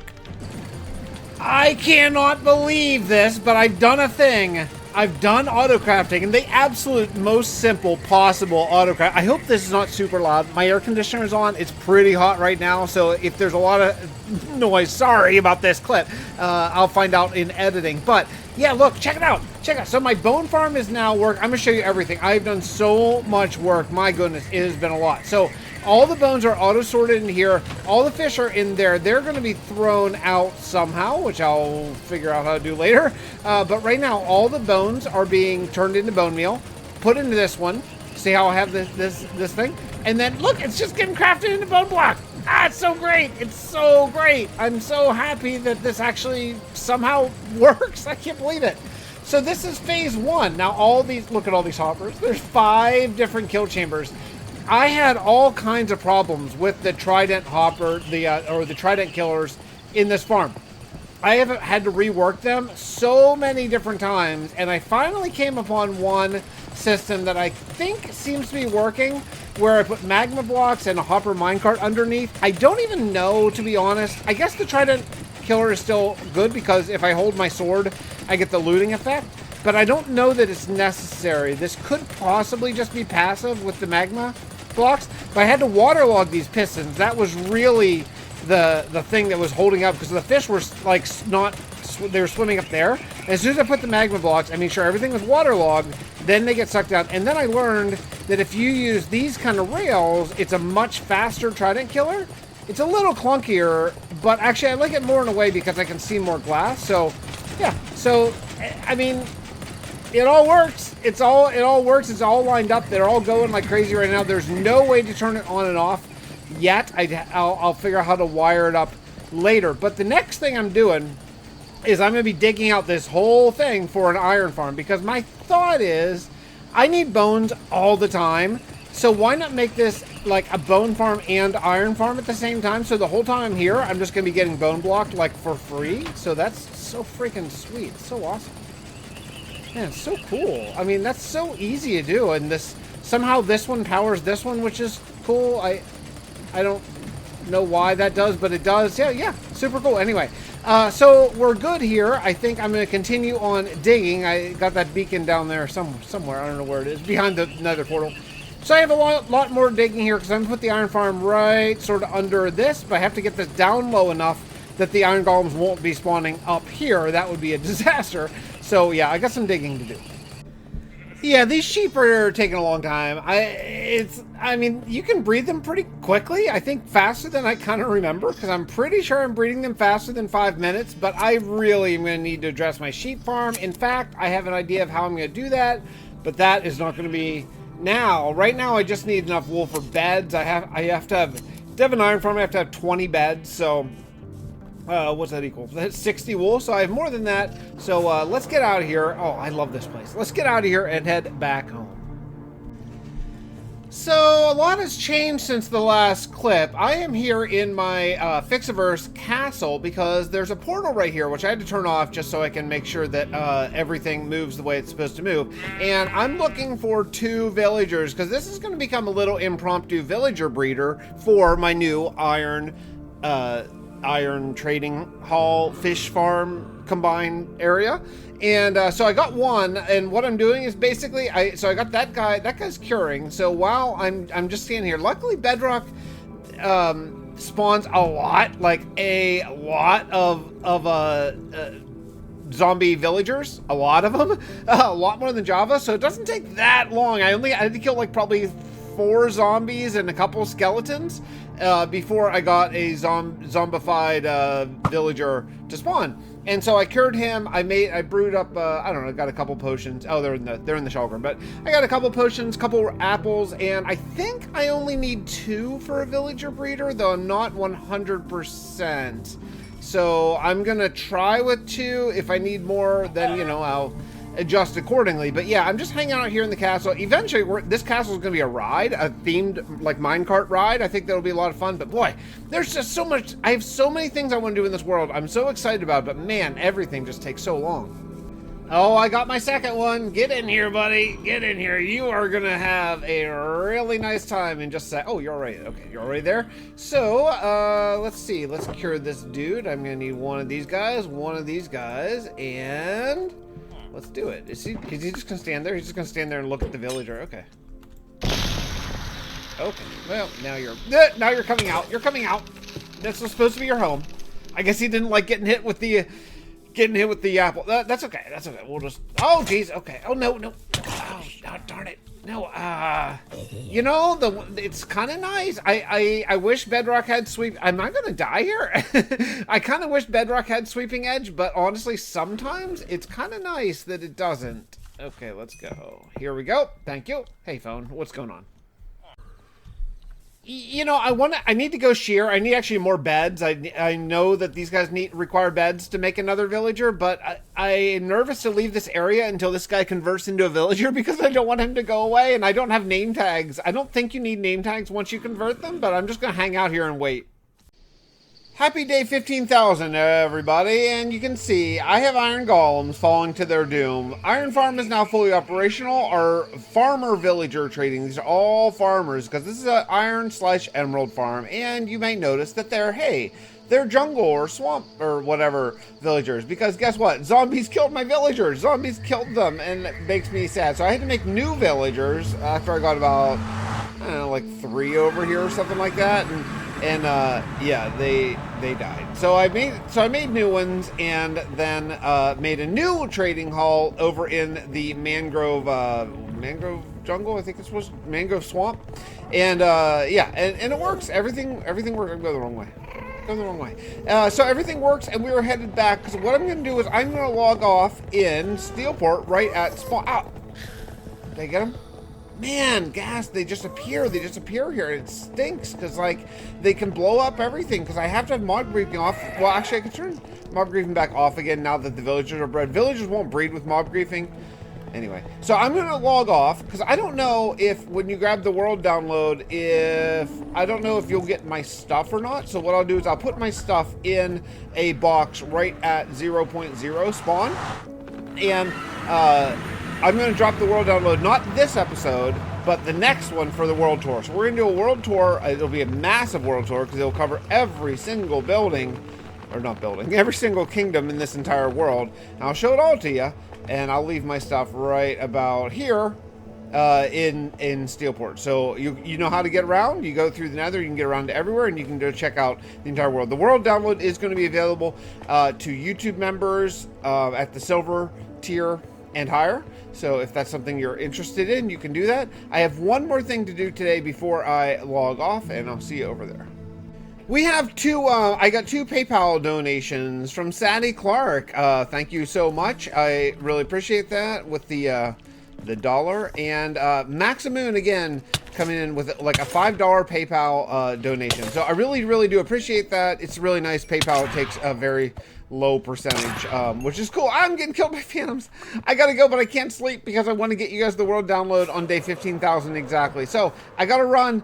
I'll see you in the next episode with the world tour of this enormous world. It'll be a long one, so brace yourselves. I'll see you next time. Here's the lore segment right now.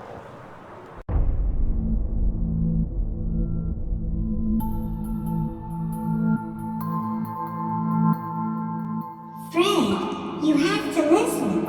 You are sleeping, but this is no dream. Something happened to all the people in Fixtopia. When I combined the world of Fixtopia and Tofflin to give you all a chance against Carol, during the spell, something happened. All the people didn't transfer to the new combined world. I had only moments to save them, and I did, mostly.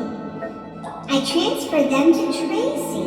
She stored their very essence in what she calls data, and they are here with me. Somehow during the spell, I was transferred with them. We are all here, existing within Tracy, but she doesn't know. And you and Agent Schemes need to figure out a way to pull us out from this digital void and back to the real world. You are our only hope.